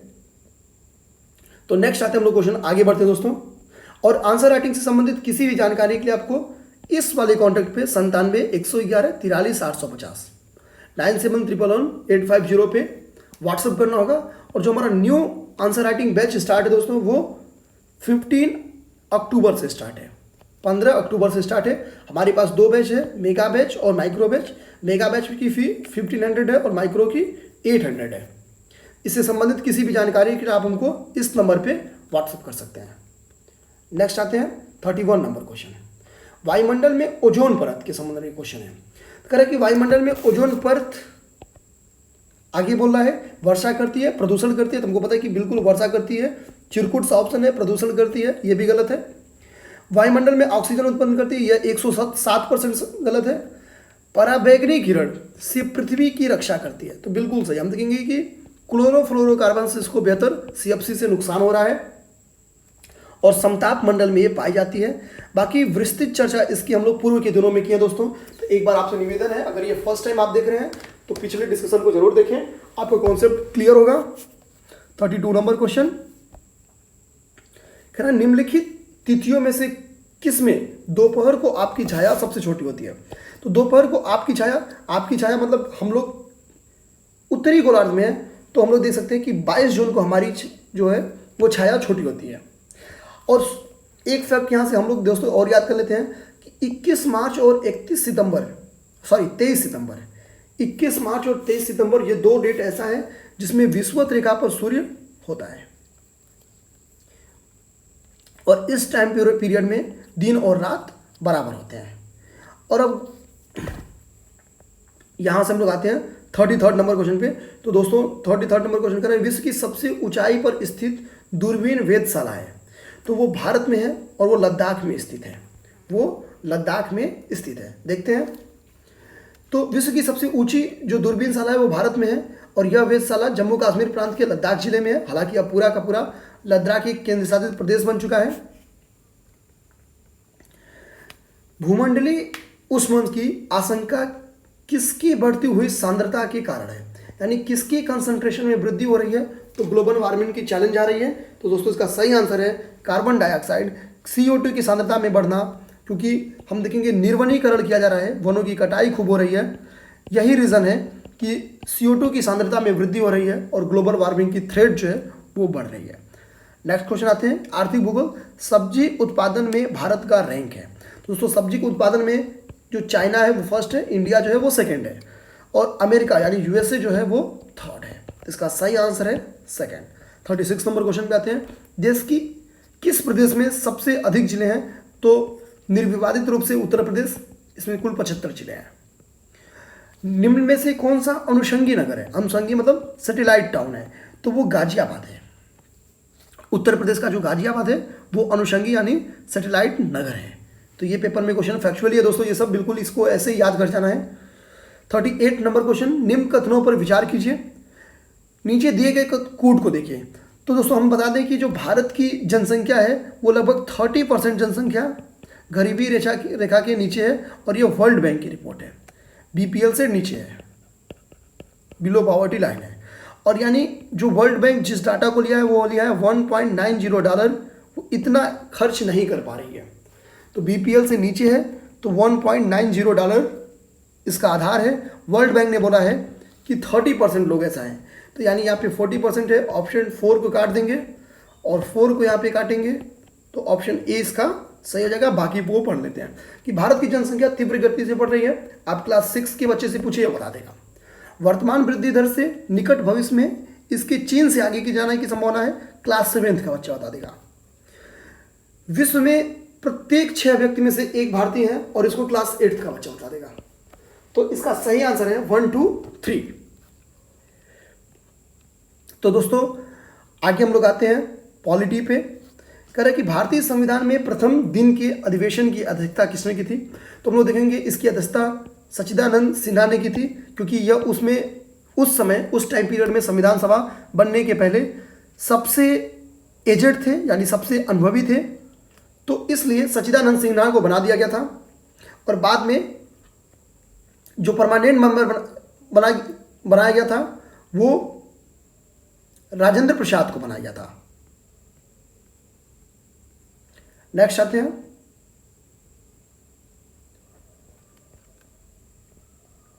40 नंबर क्वेश्चन, जिसके बारे में हम लोग कल विस्तृत चर्चा दोस्तों मतलब सारे भारत के सारे विधि अधिकारियों के बारे में हम लोगों ने कल चर्चा की थी। तो इसको सीधा फैक्चुअली पढ़ते हैं। भारत के प्रथम विधि अधिकारी के रूप में कौन जाना जाता है। तो भारत का महान्यायवादी। दोस्तों हम लोग देखें तो फैक्चुअली इस बार क्वेश्चन भी 2019 के पेपर में बहुत रिपीट हुए हैं। ऐसा नहीं कि रिपीट ही नहीं हुआ है, नियर अबाउट हम लोग खुद ही मिला है। तो सही एक्सप्लेनेशन के साथ अगर पढ़ा जाए दोस्तों तो 60+ क्वेश्चन इस बार रिपीट हुए थे, लेकिन सही एक्सप्लेनेशन के साथ टू द पॉइंट वो क्वेश्चन नहीं फंसे थे, लेकिन थोड़ा सा दाएं बाएं जाके वो क्वेश्चन फंसे थे। तो भारत का महान्यायवादी आर्टिकल 76 में हमको इसके बारे में मिलता है। एक हम लोग जान लेते हैं कि इसको वोटिंग का राइट नहीं है, इसको वोटिंग का राइट नहीं है, और ये राष्ट्रपति के प्रसाद पर्यंत अपना पद धारण करता है और फिर राष्ट्रपति इसको हटा भी सकता है। आगे आते हैं डीपीएसपी के बारे में। दोस्तों एक एक डीपीएसपी के बारे में हम लोगों ने बहुत बेहतर चर्चा की थी और बहुत बेहतर हम लोगों ने डीपीएसपी के बारे में पढ़ा हुआ है। दोस्तों अगर हम लोग थोड़ा सा संविधान सभा के गठन वाले क्वेश्चन पे जाएं, जिसमें ये वाला क्वेश्चन था, तो इसके थोड़ा सा हम लोग फैक्चुअली पार्ट को देख लेते हैं। तो अगर हम लोग थोड़ा सा जूम करके इसको समझने की कोशिश कर रहे हैं, तो जो संविधान सभा का गठन हुआ था वो कैबिनेट मिशन के थ्रू हुआ था, वो कैबिनेट मिशन के द्वारा किया गया था। उसी के प्रस्तावों के आधार पर, सुझावों के आधार पर किया गया था। जो संविधान सभा के सदस्यों की कुल संख्या थी वो स्टार्ट में 389 थी, जिसमें से देशी रियासतों में 93 सदस्य थे और ब्रिटिश प्रांत से 296 थे, और इनमें से भी जो 4 सदस्य थे, यानी हम लोग 2 पार्ट में बोल रहे हैं, 4 इधर करते और इधर करते 292। तो जो 4 सदस्य थे वो 4 प्रांतों से थे, उनमें से दिल्ली, अजमेर, मारवाड़, कुर्ग और अगला था कुर्ग या बलूचिस्तान। तो दिल्ली, अजमेर, मारवाड़, कुर्ग और बलूचिस्तान, तो ये 4 से 4 थे, बाकी 293 जो थे शेष जगहों से थे। तो इसमें एक क्वेश्चन आ सकता है कि कितनी सीटें देशी रियासतों को दी गई थी, तो 93 दी गई थी, और कितने सीटें मुक्त आयुक्तों के प्रांत यानी कमिश्नरी क्षेत्र से थे, तो कमिश्नरी क्षेत्र से 4 थे। थोड़ा सा और समझते हैं दोस्तों कि संविधान सभा के लिए जो सीटों का आवंटन था वो अनुपातिक जनसंख्या के अनुपात में हुआ था। 10 लाख जनसंख्या इसका एक आधार था। तो इसकी कितनी जनसंख्या आधार थी, ये भी पेपर में क्वेश्चन आ सकता है। तो 10 लाख, एक सीट के लिए 10 लाख। संविधान सभा के सदस्यों का जो चुनाव हुआ था वो प्रांतीय विधानसभाओं के सदस्यों द्वारा हुआ था। यहाँ पे लिख देते हैं, प्रांतीय विधानसभा के सदस्यों के द्वारा हुआ था। अगला, अप्रत्यक्ष रूप से एकल संक्रमणीय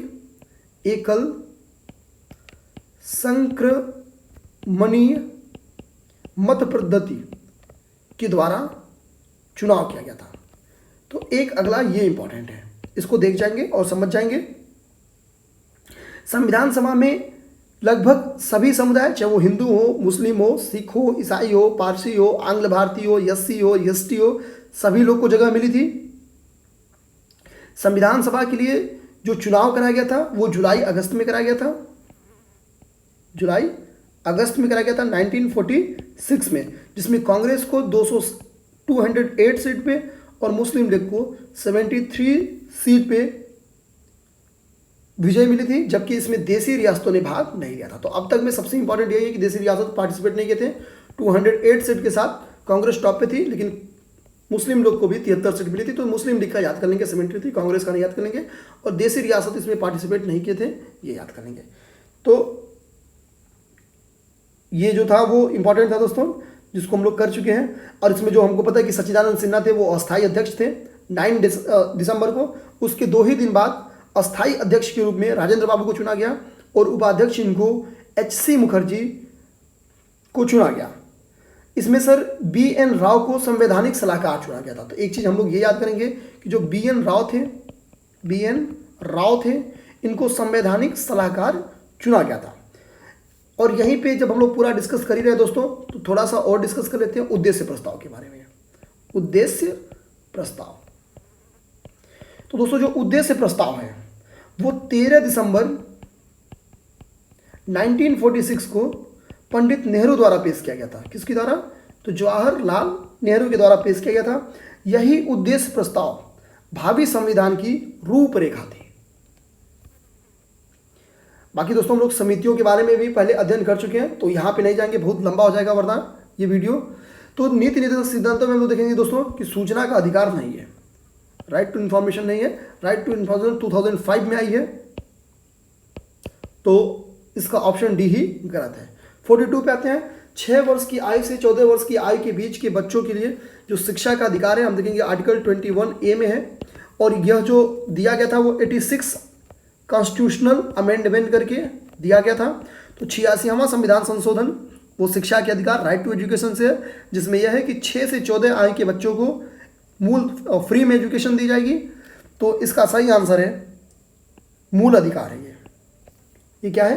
फंडामेंटल राइट है। नेक्स्ट आते हैं 43 नंबर क्वेश्चन सीएजी के बारे में, जिसके बारे में हम पूर्व के दिनों में पढ़ चुके हैं। कह रहा है ये अपने पद से हटाया जा सकता है। तो अपने पद से कैसे हटाया जा सकता है? तो यह संसद के दोनों सदनों के संबोधन पे, हम लोग ध्यान से देखिए अगर दोस्तों, तो जो सीएजी होता है उसको उच्चतम न्यायालय के मुख्य न्यायाधीश की तरफ हटाया जा सकता है। जिन आधारों पर और जिस प्रक्रिया से हटाए जाते हैं उन्हीं हिसाब से, अगर हम लोग उनके पे कदाचार साबित करें या उनकी असमर्थता साबित करें, इन्हीं दो आधारों पर सीएजी को हटाया जा सकता है। लाभ के पद का निर्णय कौन करेगा? तो दोस्तों लाभ के पद का निर्णय अगर हम लोग देखें तो वैसे तो राष्ट्रपति या राज्यपाल कहता है ईसी यानी चुनाव आयोग के कहने पे, लेकिन हम लोग देखेंगे आर्टिकल 102, कोई पद संसद अथवा मंडलों में सदस्यता के निर्भरता हेतु लाभ का पद है अथवा नहीं, इसका निर्णय 102 के तहत पार्लियामेंट करती है और 191 के तहत राज्य विधानमंडल करता है। यानी लाभ के पद से रिलेटेड दो आर्टिकल हमारे पास 102 और 191। आगे कह रहा है कि सदस्यता, विधानमंडल की सदस्यता से लाभ के पद का आधार निरह घोषित किया गया है, वह अपने लाभ के पद के कारण निरह है अथवा नहीं, इसका निर्णय 103 के अनुसार निर्वाचन आयोग की सलाह पर राष्ट्रपति करेगा और राज्य निर्वाचन आयोग की सलाह पर राज्यपाल करेगा। तो दोस्तों इसके ऑप्शन में एक द्वंद्व है, अगर हम लोग ध्यान से देखें तो राष्ट्रपति और राज्यपाल है, ये तो सही है, लेकिन हमको देखिए यहाँ पे संघीय संसद दे दिया है और हमको पता है पार्लियामेंट भी सही है। तो ये दोनों सही है, यही कारण है कि द्वंद्व है। अगर दो में से आपको एक चुनना होगा तो ऑप्शन ए आप चुन लीजिएगा। 45 नंबर क्वेश्चन, लोकसभा के अध्यक्ष द्वारा आधिकारिक तौर पर एक राजनीतिक दल अथवा राजनीतिक दलों के गठबंधन के विपक्ष की मान्यता। तो दोस्तों हम लोग अपने ध्यान से देखें तो 1/10 सीट चाहिए विपक्ष के लिए। हम लोग देखेंगे पिछले दो टाइम पीरियड से यानी 2014 से अब तक किसी को आधिकारिक विपक्ष का दर्जा नहीं दिया जा सका, क्योंकि कोई भी पार्टी 1/10 सीट नहीं पाई है। बीजेपी लीडिंग में रही है हर बार, तो इस बार इसी के लिए पिछली दो बार से कोई भी विपक्ष नहीं है। विपक्ष को जो आधिकारिक मान्यता दी गई है वो 1970 के दशक से स्टार्ट की गई है। निम्नलिखित में से कौन सा एक प्रस्ताव मंत्रिपरिषद रख सकती है? तो इसका सही आंसर है विश्वास प्रस्ताव। जो विश्वास प्रस्ताव है वो मंत्रिपरिषद जो है वो रख सकती है। आगे स्थगन प्रस्ताव के बारे में अगर हम लोग देखें तो कह रहा है किसी सार्वजनिक अथवा तत्कालिक महत्व के विषय या घटना की ओर ध्यान आकृष्ट करने, सार्वजनिक या तत्कालिक महत्व की घटना की ओर। इस विचार हेतु विधायिका के सदन में चल रही कार्यवाही को स्थगित करने का प्रस्ताव अर्थात सदन की दैनिक कार्यवाही को स्थगित करने के लिए कर सार्वजनिक राष्ट्रीय महत्व की गंभीर एवं अत्यावश्यक विषय पर चर्चा की जाती है। हालांकि इस प्रस्ताव के लिए कम से कम 50 सदस्यों की अनुमति चाहिए। तो दूसरा सबसे इंपॉर्टेंट पॉइंट ये है। पहला इंपॉर्टेंट पॉइंट क्यों कब है कि सार्वजनिक एवं तत्कालिक महत्व की घटना हो और इसके लिए कम से कम 50 सदस्य सदन में खड़े होकर इसका अनुमोदन करते हैं। नेक्स्ट आते हैं अविश्वास प्रस्ताव। अविश्वास प्रस्ताव विपक्ष के द्वारा लोकसभा में रखा जाता है, जिन्हें मंत्रिपरिषद के खिलाफ सदन में लाया जाता है। नेक्स्ट, अविश्वास प्रस्ताव पर बहस की अनुमति उसी समय दी जाती है जब कम से कम 50 सदस्य इसके पक्ष में हो। यानी पिछली बार अभी हम देखेंगे अविश्वास प्रस्ताव मोदी जी के खिलाफ लाई गई थी, तो यानी कम से कम 50 सदस्य उस पर क्या होंगे, सहमति तो दिए होंगे। आगे हम लोग देखें तो अविश्वास प्रस्ताव बहुबहस और सरकार पर लगाए गए आरोप का जवाब अधिकतर प्रधानमंत्री देते हैं।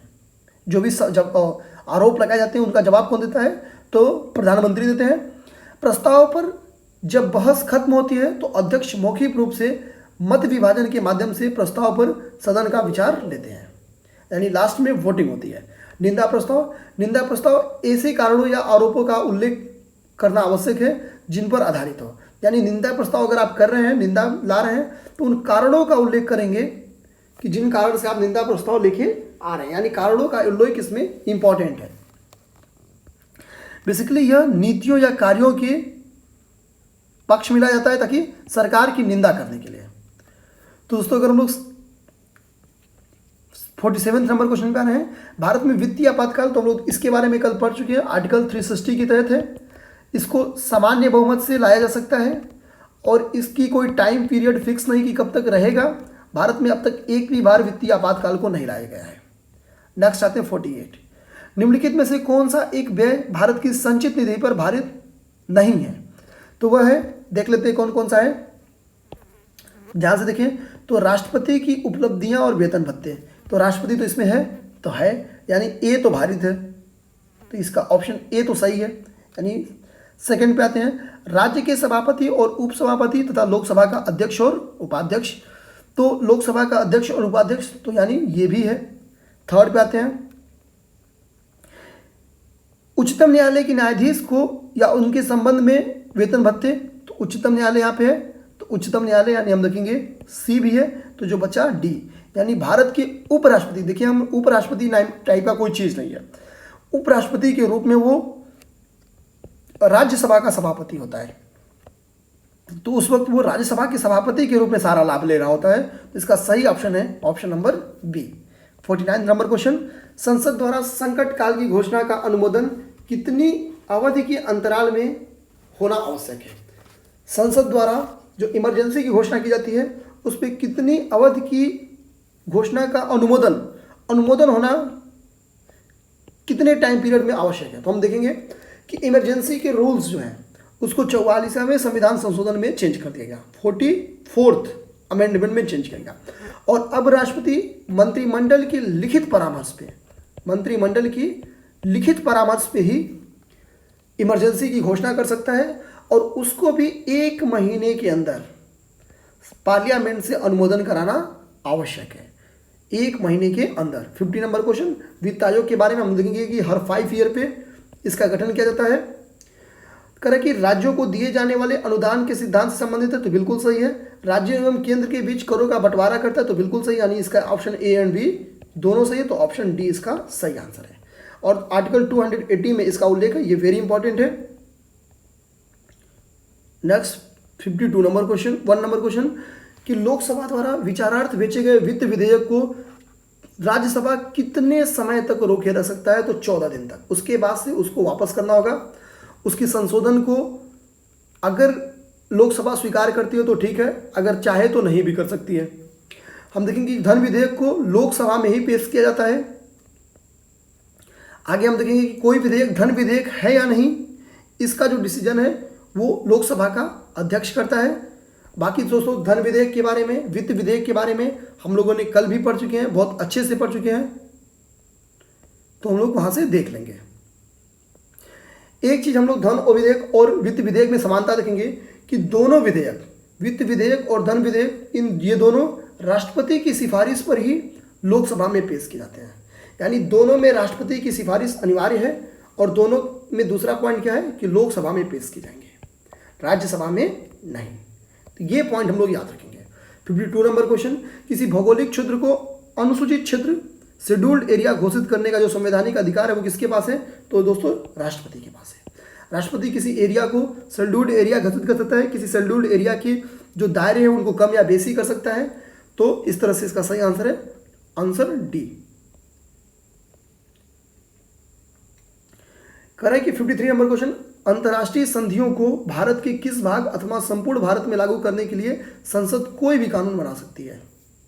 तो हम लोग देखेंगे कि बिना किसी राज्य की सहमति से, इसमें किसी राज्य की सहमति का होना आवश्यक नहीं है। अंतर्राष्ट्रीय संधियों को भारत लागू करा सकती है, जो वो की है। आर्टिकल 253 ऐसा कहता है, यानी आर्टिकल 253 कहीं ना तो कहीं सेंटर को मजबूत बनाता है, सेंटर को मजबूत बनाता है, और यह संविधान की केंद्रीकरण प्रवृत्ति को दर्शाता है। इसको हम मेंस में भी यूज कर सकते हैं। 54 नंबर क्वेश्चन देखें, निम्न में से कौन सा एक मानव संसाधन विकास मंत्रालय का विभाग नहीं है?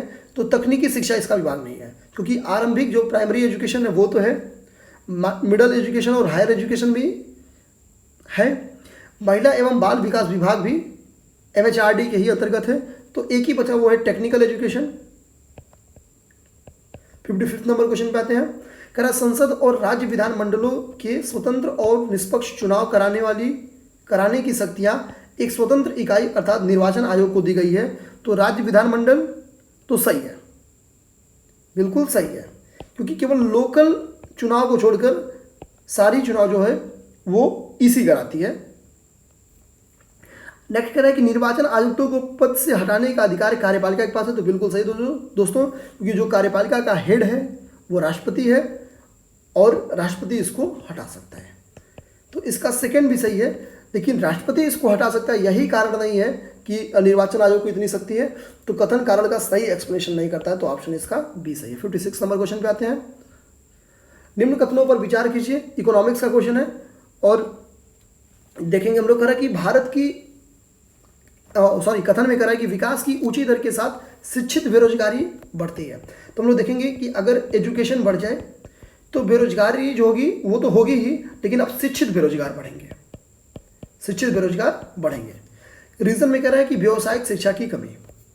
तो दोस्तों ये सच है कि अगर व्यावसायिक शिक्षा की कमी रहेगी और आपकी विकास दर ऊंची हो रही है तो शिक्षित बेरोजगारों की संख्या में वृद्धि होगी। तो कथन कारण को एक्सप्लेन भी कर रहे हैं, सही ऑप्शन। बहुत आसान सा क्वेश्चन था। भारत की राजकोषीय नीति का निम्न में से किसका उद्देश्य नहीं है। तो दोस्तों जो फिजिकल पॉलिसी होती है जो भारत सरकार की होती है, इसमें फुल एम्प्लॉयमेंट यानी पूर्ण रोजगार ये प्रावधान नहीं है, इसका टारगेट नहीं होता है। दोस्तों एक चीज हम लोग ध्यान देंगे कि मैक्सिमम जिसमें केबल वर्ड आए, जिसमें पूर्ण आए, ये सारे वर्ड्स प्राय गलत ही होते हैं। हालांकि ये कोई रूल नहीं है, लेकिन अगर आपको नहीं पता है तो ऐसे स्टेटमेंट को आप गलत कर दीजिए। पूरा चांस है कि आप आंसर तक पहुंचेंगे, लेकिन दोस्तों जिस केस में उसी केस में करेंगे जब आपको नहीं पता हो। नेक्स्ट करें कि अदृश्य निर्यात का अर्थ है। तो हम लोग देखेंगे जो बैलेंस ऑफ पेमेंट होता है वो दो प्रकार का होता है, चालू खाता और पूंजी खाता। चालू खाता दो टाइप का होता है, दृश्य यानी विजिबल और अदृश्य यानी इनविजिबल। तो दृश्य यानी विजिबल में केवल वस्तुएं शामिल हैं जिनका आयात और निर्यात किया जाता है, जबकि अदृश्य में सेवाएं भी शामिल हैं। अदृश्य में सेवाएं भी शामिल हैं। तो इसका सही आंसर है सेवाओं का निर्यात। 59 पे आते हैं। भारत में कीमत स्थिरीकरण कोष, ये हम लोग कल भी क्वेश्चन लगाए हैं। तुम लोग देखेंगे आलू, प्याज, गन्ना, टमाटर, ये सब की कीमत फ्लेक्सिबल है ताकि किसानों को बेनिफिट किया सके। लेकिन चूंकि काफ़ी और चाय ये प्राय जो बिजनेसमैन से उनसे रिलेटेड है, धनी वर्ग से रिलेटेड है, तो इसका ऑप्शन है सी कि जो कीमत स्थिरीकरण कोष की स्थापना का निर्णय लिया गया था किसके लिए, चाय काफी उत्पादकों के लिए। 60 नहीं करेंगे, 61 नहीं करेंगे, 62 नहीं करेंगे, ये सारा बेमतलब का उस साल का करेंट का क्वेश्चन था, इसका कोई लिंक नहीं है। तो हम लोग सीधा 66 नहीं करेंगे, 67 पे आते हैं कि श्रम गहन उद्योग वह है, डिफिनेशन श्रम गहन उद्योग का बताना है। तो दोस्तों श्रम गहन उद्योग वह उद्योग होता है जिसमें अधिक श्रमिक को रखा जाए। यानी जैसे हम लोग होटल देखें, रेस्टोरेंट देखें, यहाँ पे आप बहुत ज़्यादा टेक्नोलॉजी का यूज नहीं देखेंगे। तो ये सब श्रम गहन उद्योग है जहाँ पे श्रम का महत्व यानी लेबर का महत्व बहुत ज़्यादा होता है। नेक्स्ट क्वेश्चन 68, यदि संपूर्ण जहाज किराए पर लिया जाए तो जहाज कंपनी जारी करती है, तो दोस्तों वो चार्टर पार्टी जारी करती है। 69 नंबर क्वेश्चन, निम्नलिखित में से किस एक समिति ने उद्योग में लघु क्षेत्र के लिए वस्तुओं के आरक्षण को समाप्त करने की संस्तुति दी थी। देखेंगे अब यूपीपीसीएस के 2019 में यह क्वेश्चन आया था। हालांकि ये क्वेश्चन नहीं था, जो एमएसएमई से रिलेटेड समितियां थी उनके ऑर्डर को बनाने के लिए दिया था। तो हम लोग देखेंगे जो पहले समितियां थी वो कोई कर्वे करके समिति थी, लेकिन इसका सही आंसर है आबिद हुसैन समिति। आबिद हुसैन समिति ने एक डिसीजन दिया था जो कि 2000 के करीब में यानी 1997 के करीब में बनी थी कि लघु क्षेत्र के लिए वस्तुओं के आरक्षण को समाप्त कर दिया जाए। आगे हम लोग नरसिंगम समिति भी देखेंगे, उस समय ऑप्शन में था। तो नरसिंगम समिति ये 1998 में बनी थी, और जो नायक समिति है ये 1992 में बनी थी। राकेश मोहन समिति, तो हम लोग देख लेंगे इस बार हो सकता है कि ऐसा क्वेश्चन है कि निम्नलिखित में से कौन सी समिति जिसका संबंध एमएसएमई से नहीं है। तो हम लोग देखेंगे कि आबिद हुसैन समिति का संबंध है, नायक समिति तो इसका भी संबंध है, यहाँ पे ध्यान से देखिए, इसका भी संबंध है। नरसिंघम समिति, तो ये बैंकिंग सुधारों से रिलेटेड है। नरसिंघम समिति किससे रिलेटेड है? बैंकिंग सुधारों से रिलेटेड है। राकेश मोहन समिति, तो ये विकेंद्रीकरण से रिलेटेड है, यानी ये भी बैंकिंग से ही रिलेटेड है। तो दो समितियों का हम लोग नाम देख चुके हैं, नायक समिति और जो अभिभूषण समिति है, ये दोनों एमएसएमई से रिलेटेड है। 17 नंबर क्वेश्चन करा कि स्पेशल इकोनॉमिक जोन स्थापित किए गए हैं यूपी में, कहाँ पे? तो वो है, इसका ऑप्शन उस टाइम का रहा होगा क्वेश्चन, मुरादाबाद, कानपुर, नोएडा और ग्रेटर नोएडा। हम लोग देखेंगे कि दोस्तों कि जो उत्तर प्रदेश सरकार की जो स्पेशल इकोनॉमिक जोन थी वो पॉलिसी कब आई थी? 1998 में थी। ये पेपर में क्वेश्चन कितनी बार आया, यानी ये वेरी इंपॉर्टेंट फैक्ट है, 1998। नेक्स्ट है कि विदेशी निगम जो है वो शासित होते हैं, तो वो कंपनी एक्ट 1956 के तहत शासित होते हैं। तो भारत में जो राष्ट्रीय आय है, जो जीडीपी है, इन सब की गणना सीएसओ करती है। इसका मुख्यालय जो है वो मुंबई में है। जो सीएसओ का मुख्यालय है वो दिल्ली में है। तो दोस्तों ये देखेंगे ध्यान से कि सीएसओ का मुख्यालय दिल्ली में है, ना कि मुंबई में। नेक्स्ट क्वेश्चन 73 कह रहा है कि मौद्रिक नीति का निर्माण भारत में कौन करता है? जो मॉनेटरी पॉलिसी है उसका संबंध आरबीआई से है। जो फिजिकल पॉलिसी है उसका संबंध गवर्नमेंट ऑफ इंडिया से है। हम देखेंगे जो आरबीआई का गठन हुआ था वो बैंक ऑफ इंडिया अधिनियम 1934 के तहत हुआ था, लेकिन जो इसकी स्थापना हुई थी वो 1935 में 1 अप्रैल 1935 को की गई थी और इसका मुख्यालय मुंबई में है। नेक्स्ट क्वेश्चन आते हैं दोस्तों 74 नंबर क्वेश्चन, जिसको नहीं करेंगे उस टाइम की करेंट का था। 75 नंबर क्वेश्चन पे आते हैं। करा निम्नलिखित कथनों पर विचार कीजिए और कथन और कारण का क्वेश्चन है। करा कि पृथ्वी पर से चंद्रमा के पृष्ठ का केवल एक फलक ही दिखाई देता है। तो अगर हम लोग ध्यान दें दोस्तों कि जो चंद्रमा की परिक्रमण गति होती है और जो चंद्रमा की परिभ्रमण होती है वो सेम होने के कारण 27 दिन, लगभग 27 दिन में एक साथ पूरी होती है। और यही रीज़न है कि चंद्रमा का हमको केवल एक भाई दिखाई देता है और चंद्रमा का हमको केवल 69% हिस्सा ही दिखाई देता है। तो कथन तो सही है, कारण कहते हैं अपने अक्ष पर चंद्रमा घूर्णन का काल उसके पृथ्वी के चारों ओर घूमने के काल के बराबर होता है। तो बिल्कुल सही है और यही रीज़न है कि कथन और कारण सही है और एक दूसरे का एक्सप्लेनेशन भी करते हैं। कुछ हम लोग और भी फैक्ट देख लेते हैं दोस्तों, जो यहाँ पे बहुत इंपॉर्टेंट दिया है। कह जब चंद्रमा पृथ्वी से सबसे निकट होता है तो इस अवस्था को पेरिजी कहते हैं, और जो चंद्रमा पृथ्वी से दूर होता है तो इसको एपोजी कहते हैं। तो पेरोजी नज़दीक है, दूर है। पेरोजी सॉरी दोस्तों, पेरोजी जो है, यहाँ पे हम लोग एक बार स्पष्ट लिख लेते हैं कि जो पेरोजी है वो निकट है। पेरोजी को हम लोग याद कर लेते हैं, पास आओ, तो निकट है, पास है। पेरोजी कहाँ पे है? निकट यानी पास में है। और एपोजी दूर में है। एपोजी दूर में, तो एक अगर हम लोग याद हो गया, पेरोजी पास में है, तो एपोजी तो याद ही हो गया। किसी पिंड का भार अगर, तो इसका सही आंसर है कि विषुवत रेखा पर अधिकतम होता है। इसके पीछे दोस्तों रीजन है कि किसी पिंड का जो भार होता है वो ग्रेविटेशनल फोर्स पे डिपेंड करता है, गुरुत्वाकर्षण बल पे। और हम लोग देखेंगे कि विषुवत रेखा पे जो गुरुत्वाकर्षण बल होता है, सॉरी दोस्तों इसको हम लोग गलत कर लेते हैं, और जो ध्रुवों पर सर्वाधिक होता है, पिंड का भार ध्रुवों पर सर्वाधिक होता है।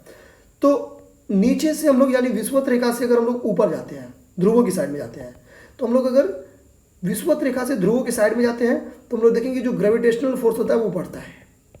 यही रीज़न है कि ध्रुवों पर जो ग्रेविटेशनल फोर्स है वो बहुत अधिक होता है, और किसी पिंड का भार भी यही कारण है कि ध्रुवों पर अधिक होता है। नेक्स्ट आते हैं एसी और डीसी के बारे में, अल्टरनेटिव करंट और डायरेक्ट करंट पे क्वेश्चन है। डायरेक्ट करंट बहुत हार्ड होती है, इसके लगने के बाद जान जाने की चांस पूरी है। तो हम लोग देखते हैं कहता है कि एसी को डीसी में कन्वर्ट करने का जो युक्ति है वो क्या है? तो वो है रेक्टिफायर। रेक्टिफायर जो है वो एसी को डीसी में कन्वर्ट करता है। तो ये वेरी इंपॉर्टेंट फैक्ट है। और हमको पता है कि धारा का जो मात्रक होता है वो क्या है? एम्पियर है, जिसके बारे में हम पूर्व के दिनों में पढ़े हैं। 78 क्वेश्चन करा कि एक भू उपग्रह अपनी कक्षा में निरंतर गति करता है, उसके पे अपकेंद्र बल के प्रभाव से करा, यह अपकेंद्र बल के प्रभाव से होता है जो प्राप्त होता है। तो पहला कह रहा है कि उपग्रह को प्रेरित करने वाले रॉकेट इंजन से। सेकंड कह रहा है कि पृथ्वी द्वारा उपग्रह पर लगाए जाने वाले गुरुत्वाकर्षण से। थर्ड कह रहा है सूर्य द्वारा प्रकाश पर उपग्रह पर लगाए जाने वाले गुरुत्वाकर्षण से। और फोर्थ कह रहा है उपग्रह द्वारा पृथ्वी पर लगाए जाने वाले गुरुत्वाकर्षण से। तो दोस्तों इसका सही आंसर है बी, कि एक उपग्रह अपनी कक्षा में निरंतर गति करता है। इसका रीजन है कि पृथ्वी द्वारा उपग्रह पर जो गुरुत्वाकर्षण लगाया जाता है, यही रीजन है कि यह सेंट्रीपिटल फोर्स के प्रभाव में क्या होता है, चक्कर लगाता रहता है। तो 9 नंबर क्वेश्चन पे आते हैं। इसको हम लोग भी पूर्व के दिनों में किए हैं और पूरा एकदम ठीक से केमिकल रिएक्शन बना के किए हैं। तो दोस्तों अगर आप लोग पहली बार देख रहे हैं तो आपसे निवेदन है कि पिछली वीडियो को जरूर देखिए, क्योंकि कुछ कॉन्सेप्ट ऐसे आ रहे हैं जो हम लोग पिछली बार अच्छे से समझा चुके हैं। तो टाइम प्रॉब्लम की वजह से हम लोग, क्योंकि हमको वीडियो भी मैक्सिमम 1.5 घंटे का रखना है, तो इसलिए हम लोग जो अच्छे से डिस्कशन किए हैं कम से कम उन क्वेश्चन को तो इग्नोर करेंगे। तो सूर्य ये संलयन से संबंधित है, फ्यूजन से संबंधित है। हाइड्रोजन बम भी फ्यूजन से ही संबंधित है। निम्न तापी इंजन, जिसको हम लोग क्रायोजेनिक इंजन कहते हैं, बेसिकली इसका यूज रॉकेट में किया जाता है। तो बहुत आसान सा क्वेश्चन था, छोड़ते हैं इसको। ट्रांसफार्मर प्रयुक्त होते हैं। तो ट्रांसफार्मर हम लोग देखें तो बेसिकली हम लोग अगर कम वोल्टेज है तो उसको हाई करने में, और हाई वोल्टेज है तो कम करने में। तो यानी हम कह सकते हैं कि अल्टरनेटिव करंट यानी वोल्टेज को का उपचयन और अपचयन करने के लिए। 82 नंबर क्वेश्चन पे आते हैं। 1 को 2 से मैच कराना है, और ये प्रीवियस ईयर का क्वेश्चन है, पूर्व के दिनों में हम लोग किए हैं। दोस्तों अगर हम लोग ऊर्जा को देखें, सीधा हम लोग डी पे आते हैं। तो ऊर्जा का मात्रक जूल है, कार्य का भी मात्रक जूल होता है। तो अगर हम लोग देखें तो डी का 4 हो गया, तो ये दो तो ऑप्शन कट गया, यानी ऑप्शन बी और डी तो नहीं होगा। अब ऑप्शन सी का 3 हो गया, दबाव का क्या हो गया 3, यानी दबाव का पास्कल हो गया। पास्कल के बारे में हम लोग जान लेते हैं दोस्तों कि 1 न्यूटन प्रति मीटर स्क्वायर, जो कि ये भी प्रेशर यानी दबाव का मात्रक है, ये 10⁵ पास्कल के बराबर होता है। यानी न्यूटन मीटर पर स्क्वायर दबाव की बड़ी राशि है, मात्रक है, जबकि जो पास्कल है वो छोटी, जो पास्कल है वो छोटी है, क्योंकि 1 न्यूटन मीटर पर स्क्वायर बराबर होता है 10⁵ पास्कल। तो यानी जो बड़ी राशि वो कौन सी है, न्यूटन पर मीटर स्क्वायर। अब आते हैं दोस्तों तो तरंग दैर्ध्य का एक डिस्टेंस है, एक दूरी है। तो इसको हम लोग मैक में मापते हैं, क्योंकि मैक क्या है कि स्पीड को, उच्च वेग को नापने की। तो इसका सही आंसर हो गया, सॉरी, तरंग दैर्ध्य को एंगस्ट्रॉम, सॉरी दोस्तों, कि तरंग दैर्ध्य को एंगस्ट्रॉम में नापते हैं, बिकॉज तरंग दैर्ध्य का एक डिस्टेंस है, और एंगस्ट्रॉम भी क्या है, हम लोग कल पढ़े हैं। एंगस्ट्रॉम भी एक डिस्टेंस नापने का तरीका है, जिसको होता है 10⁻⁻10। ये बहुत छोटा यूनिट है। आगे उच्च वेग, तो उच्च वेग का संबंध है मैक से। 83 नंबर क्वेश्चन, जब किसी वस्तु को पृथ्वी से चंद्रमा पर ले जाया जाता है तो क्या होता है। तो हम देखेंगे उसका भार घट जाता है। क्यों घट जाता है देख लेते हैं। ये भी रीजन है ग्रेविटेशनल फोर्स, क्योंकि हम लोग जानते हैं कि चंद्रमा पे 1/6 ग्रेविटेशनल फोर्स होता है पृथ्वी की तुलना में। तो इसका सही आंसर हो गया 83, और ये वेरी इंपॉर्टेंट क्वेश्चन है। 84 नंबर क्वेश्चन, जो कि हम लोग पूर्व के दिनों में किए हुए हैं। स्टेनलेस स्टील बनाने में लोहे के साथ क्या उपयुक्त होता है, प्रयुक्त होता है।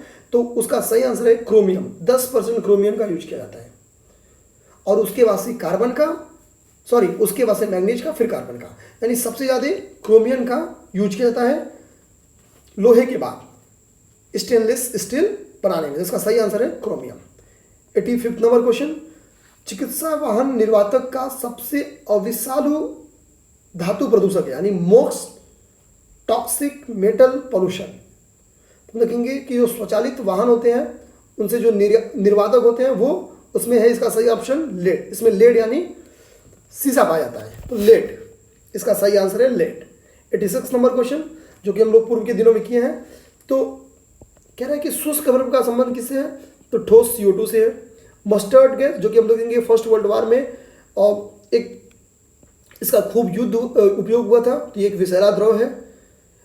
आगे टेफ्लॉन क्या है, तो फ्लोरीन युक्त बहुलक है। टेफ्लॉन क्या है, तो फ्लोरीन युक्त बहुलक है। तो फ्लोरीन क्या है, तो फ्लोरीन हम देखेंगे ये दांतों और हड्डियों को स्वस्थ रखने के लिए आवश्यक है, और यह बेसिकली मछली में जो समुद्री मछली है उसमें पाई जाती है और चाय में पाया जाता है। तो इसका जो गलत ऑप्शन है वो है डी, इसका सही ऑप्शन यानी उत्तर हो जाएगा ऑप्शन डी। दोस्तों टेफ्लॉन का संबंध किससे है? तो फ्लोरीन युक्त बहुलक से, फ्लोरीन युक्त बहुलक से। 87 नंबर क्वेश्चन कह रहा है कि प्रतिदीप्त नली सर्वाधिक सामान्यतः प्रयोग की जाती है। तो यह पारा, वाष्प और आर्गन। प्रतिदीप्त नली यानी फ्लोरोसेंट जो ट्यूब है उसमें सर्वाधिक किस चीज का प्रयोग किया जाता है? तो पारा, वाष्प और आर्गन का। गर्म करने वाली जो से विस्तारक यानी जो एक्सपेंशन होता है, जो फैलाव होता है, तो उसमें हमको बताना है एक्चुअली होता है कि जो गर्म करते हैं तो उसका जो घनत्व होता है वो कम हो जाता है, डेंसिटी कम हो जाती है, और यही कारण है कि किसी चीज़ में फैलाव हो जाता है, एक्सपेंशन हो जाता है। 89 नंबर क्वेश्चन, हम हल्दी को उसके तने से प्राप्त करते हैं। तो गांव के बच्चे बहुत अच्छी तरह जानते हैं कि तने से प्राप्त करते हैं, इसका सीधा ऐसे याद करते हैं, तने से प्राप्त करते हैं। पेड़ की आयु लगाते हैं तो वलियों की संख्या के आधार पर लगाते हैं। ये आप देखेंगे कक्षा 8 के बच्चों को आप याद है, इसको भी कक्षा 8 का लड़का कर देगा, इसको क्लास 10th के साइंस का लड़का कर देगा। आगे हम लोग आते हैं 91 नंबर क्वेश्चन पे। निम्नलिखित में से किस फसल में नील हरित शैवाल मुख्यतः जैव उर्वरक के रूप में प्रयुक्त होते हैं? तो नील हरित शैवालों का संबंध जो है दोस्तों वो है धान के साथ, इसको टिक करते हैं।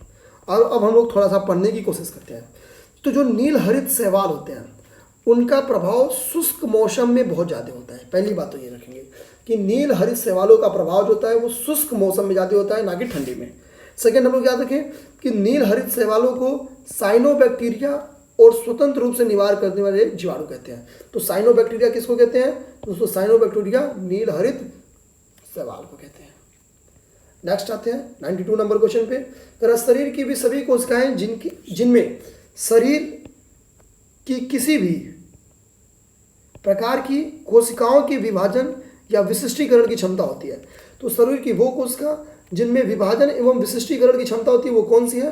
तो स्टेम कोशिका है, स्टेम सेल्स है।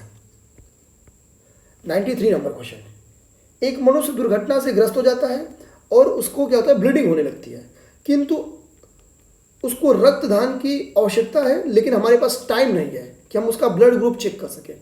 तो ऐसे केस में उसको कौन सा ब्लड ग्रुप चलाना चाहिए? तो O- क्योंकि हम सबको दे सकते हैं, किसी के साथ निगेटिव नहीं करता है। 94 नंबर क्वेश्चन, सहतूत साल बनाई जाती है। तो सहतूत साल चीरू के बालों से बनाई जाती है, चीरू के बालों से बनाई जाती है।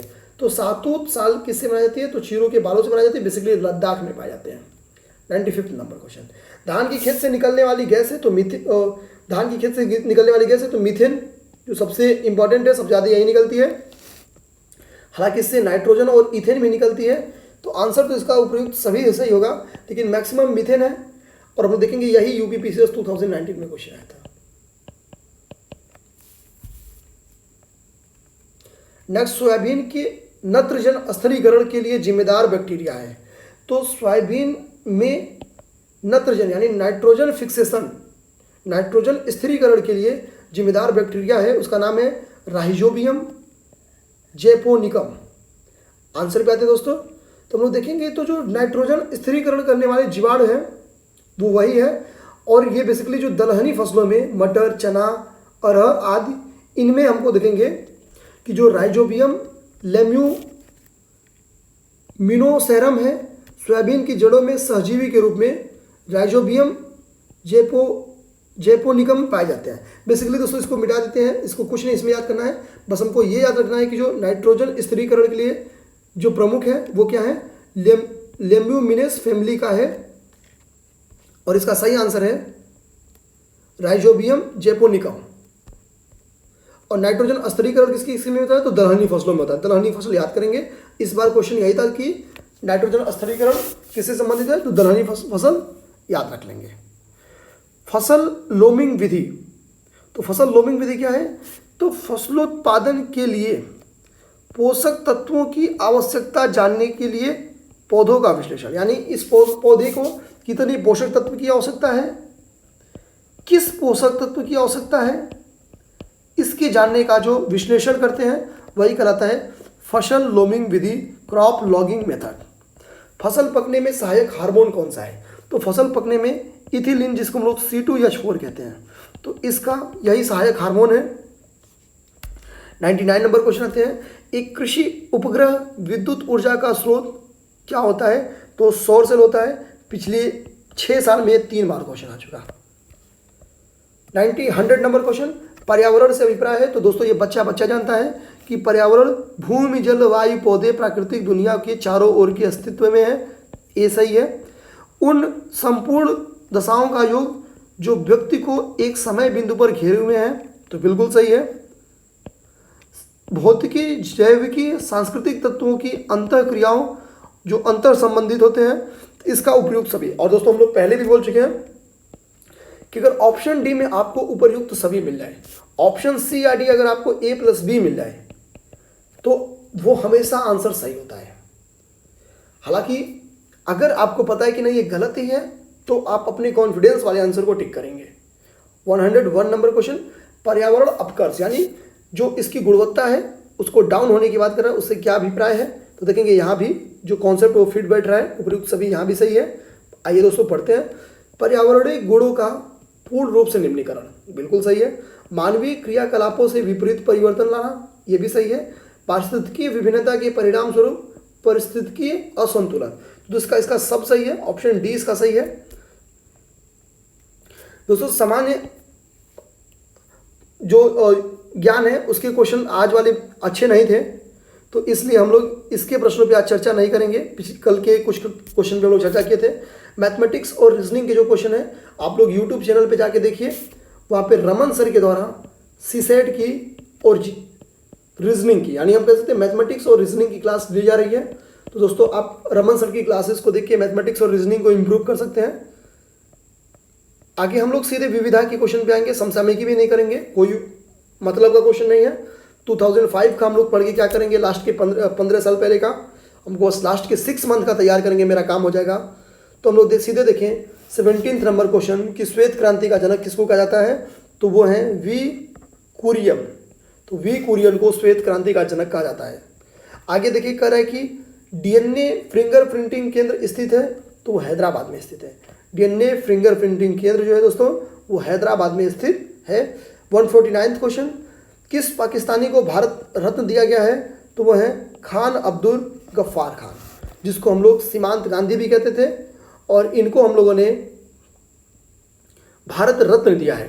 हम देखेंगे कि जो खान अब्दुल गफ्फार खान थे ये कभी भी पाकिस्तान के निर्माण के लिए समर्थन में नहीं थे, और बेसिकली जो सिंध का एरिया था, जो सीमांत एरिया था, उसको उसमें सम्मिलित करने के चक्कर में नहीं थे, क्योंकि वहाँ पे देखेंगे मुस्लिम लीग को वहाँ पे केवल 4% वोट मिला था, जबकि वो मुस्लिम बाहुल्य एरिया था। तो जो मुस्लिम लीग की राजनीति थी, जो जिन्ना की राजनीति थी, उसको खान अब्दुल गफ्फार खान बहुत अच्छी तरह से समझते थे। यही रीज़न है 1987 में जो भारत के प्रति उनका समर्पण था, प्रेम था, देखते हुए 1987 में इनको भारत रत्न दिया गया। लास्ट नंबर क्वेश्चन कर रहा है, एक कुछ लोग का नाम रखा है और सेकंड में ध्रुपद, गजल, कथक और ठुमरी लिखा है, किससे मैच है, किससे संबंधित है, ये बताना है। तो दोस्तों लच्छू महाराज पे क्वेश्चन हम लोग पूर्व के दिनों में पा चुके हैं। तो लच्छू महाराज का संबंध कथक से है। तो 1 या 3 हम लोग जाएं तो हमको ऑप्शन बी सीधा मिल जाएगा। उसके बाद से अगर हम लोग देखें तो बी का 1 यानी फैजल खान ध्रुपद से है। तो देखें नाम में खान लेकिन संबंध इनका ध्रुपद से है। सिद्धेश्वरी देवी यानी सी का 4, तो हम लोग देखेंगे कि ठुमरी, सिद्धेश्वरी देवी किससे सम्मिलित है, सुमेलित है ठुमरी से। और तलत महमूद किससे संबंधित है? तो डी यानी गलत से, गजल से। तो गजल से महमूद यानी तलत महमूद संबंधित है। ध्रुपद से फयाज खान। ठुमरी से हम लोग देखेंगे तो सिद्धेश्वरी देवी, और जो कथक है वो तो सबको पता है लच्छू महाराज। कथक किससे है? तो लच्छू महाराज। तो दोस्तों इस तरह से आज हम लोगों ने पूरे आए हुए जीएस के क्वेश्चंस का डिस्कशन किया। कई जगहों पे हम लोगों ने जाके स्पेशल भी पढ़ा। तो दोस्तों हम लोग देखेंगे कि जो हम लोग का एक टारगेट है कि प्रीवियस ईयर के क्वेश्चंस के माध्यम से कम 50+ क्वेश्चंस के करने के में आपको सक्षम बनाना, जिसमें करेंट दोस्तों शामिल है नहीं। तो आप देखेंगे कि आप सफलता के बहुत नज़दीक होंगे अगर आप रूटीन डेली आप प्रीवियस ईयर के क्वेश्चंस का डिस्कशन देख रहे हैं। दोस्तों अगर आपको ये वीडियो पसंद आए तो हमें कमेंट बॉक्स में ज़रूर बताइए। साथ ही इस वीडियो को लाइक करें, हमारे चैनल यूपीएससी हिंदी को सब्सक्राइब करें और अपने दोस्तों के साथ इसको शेयर करें। तो दोस्तों, आज का लेक्चर बस यहीं तक। धन्यवाद, कल मिलते हैं।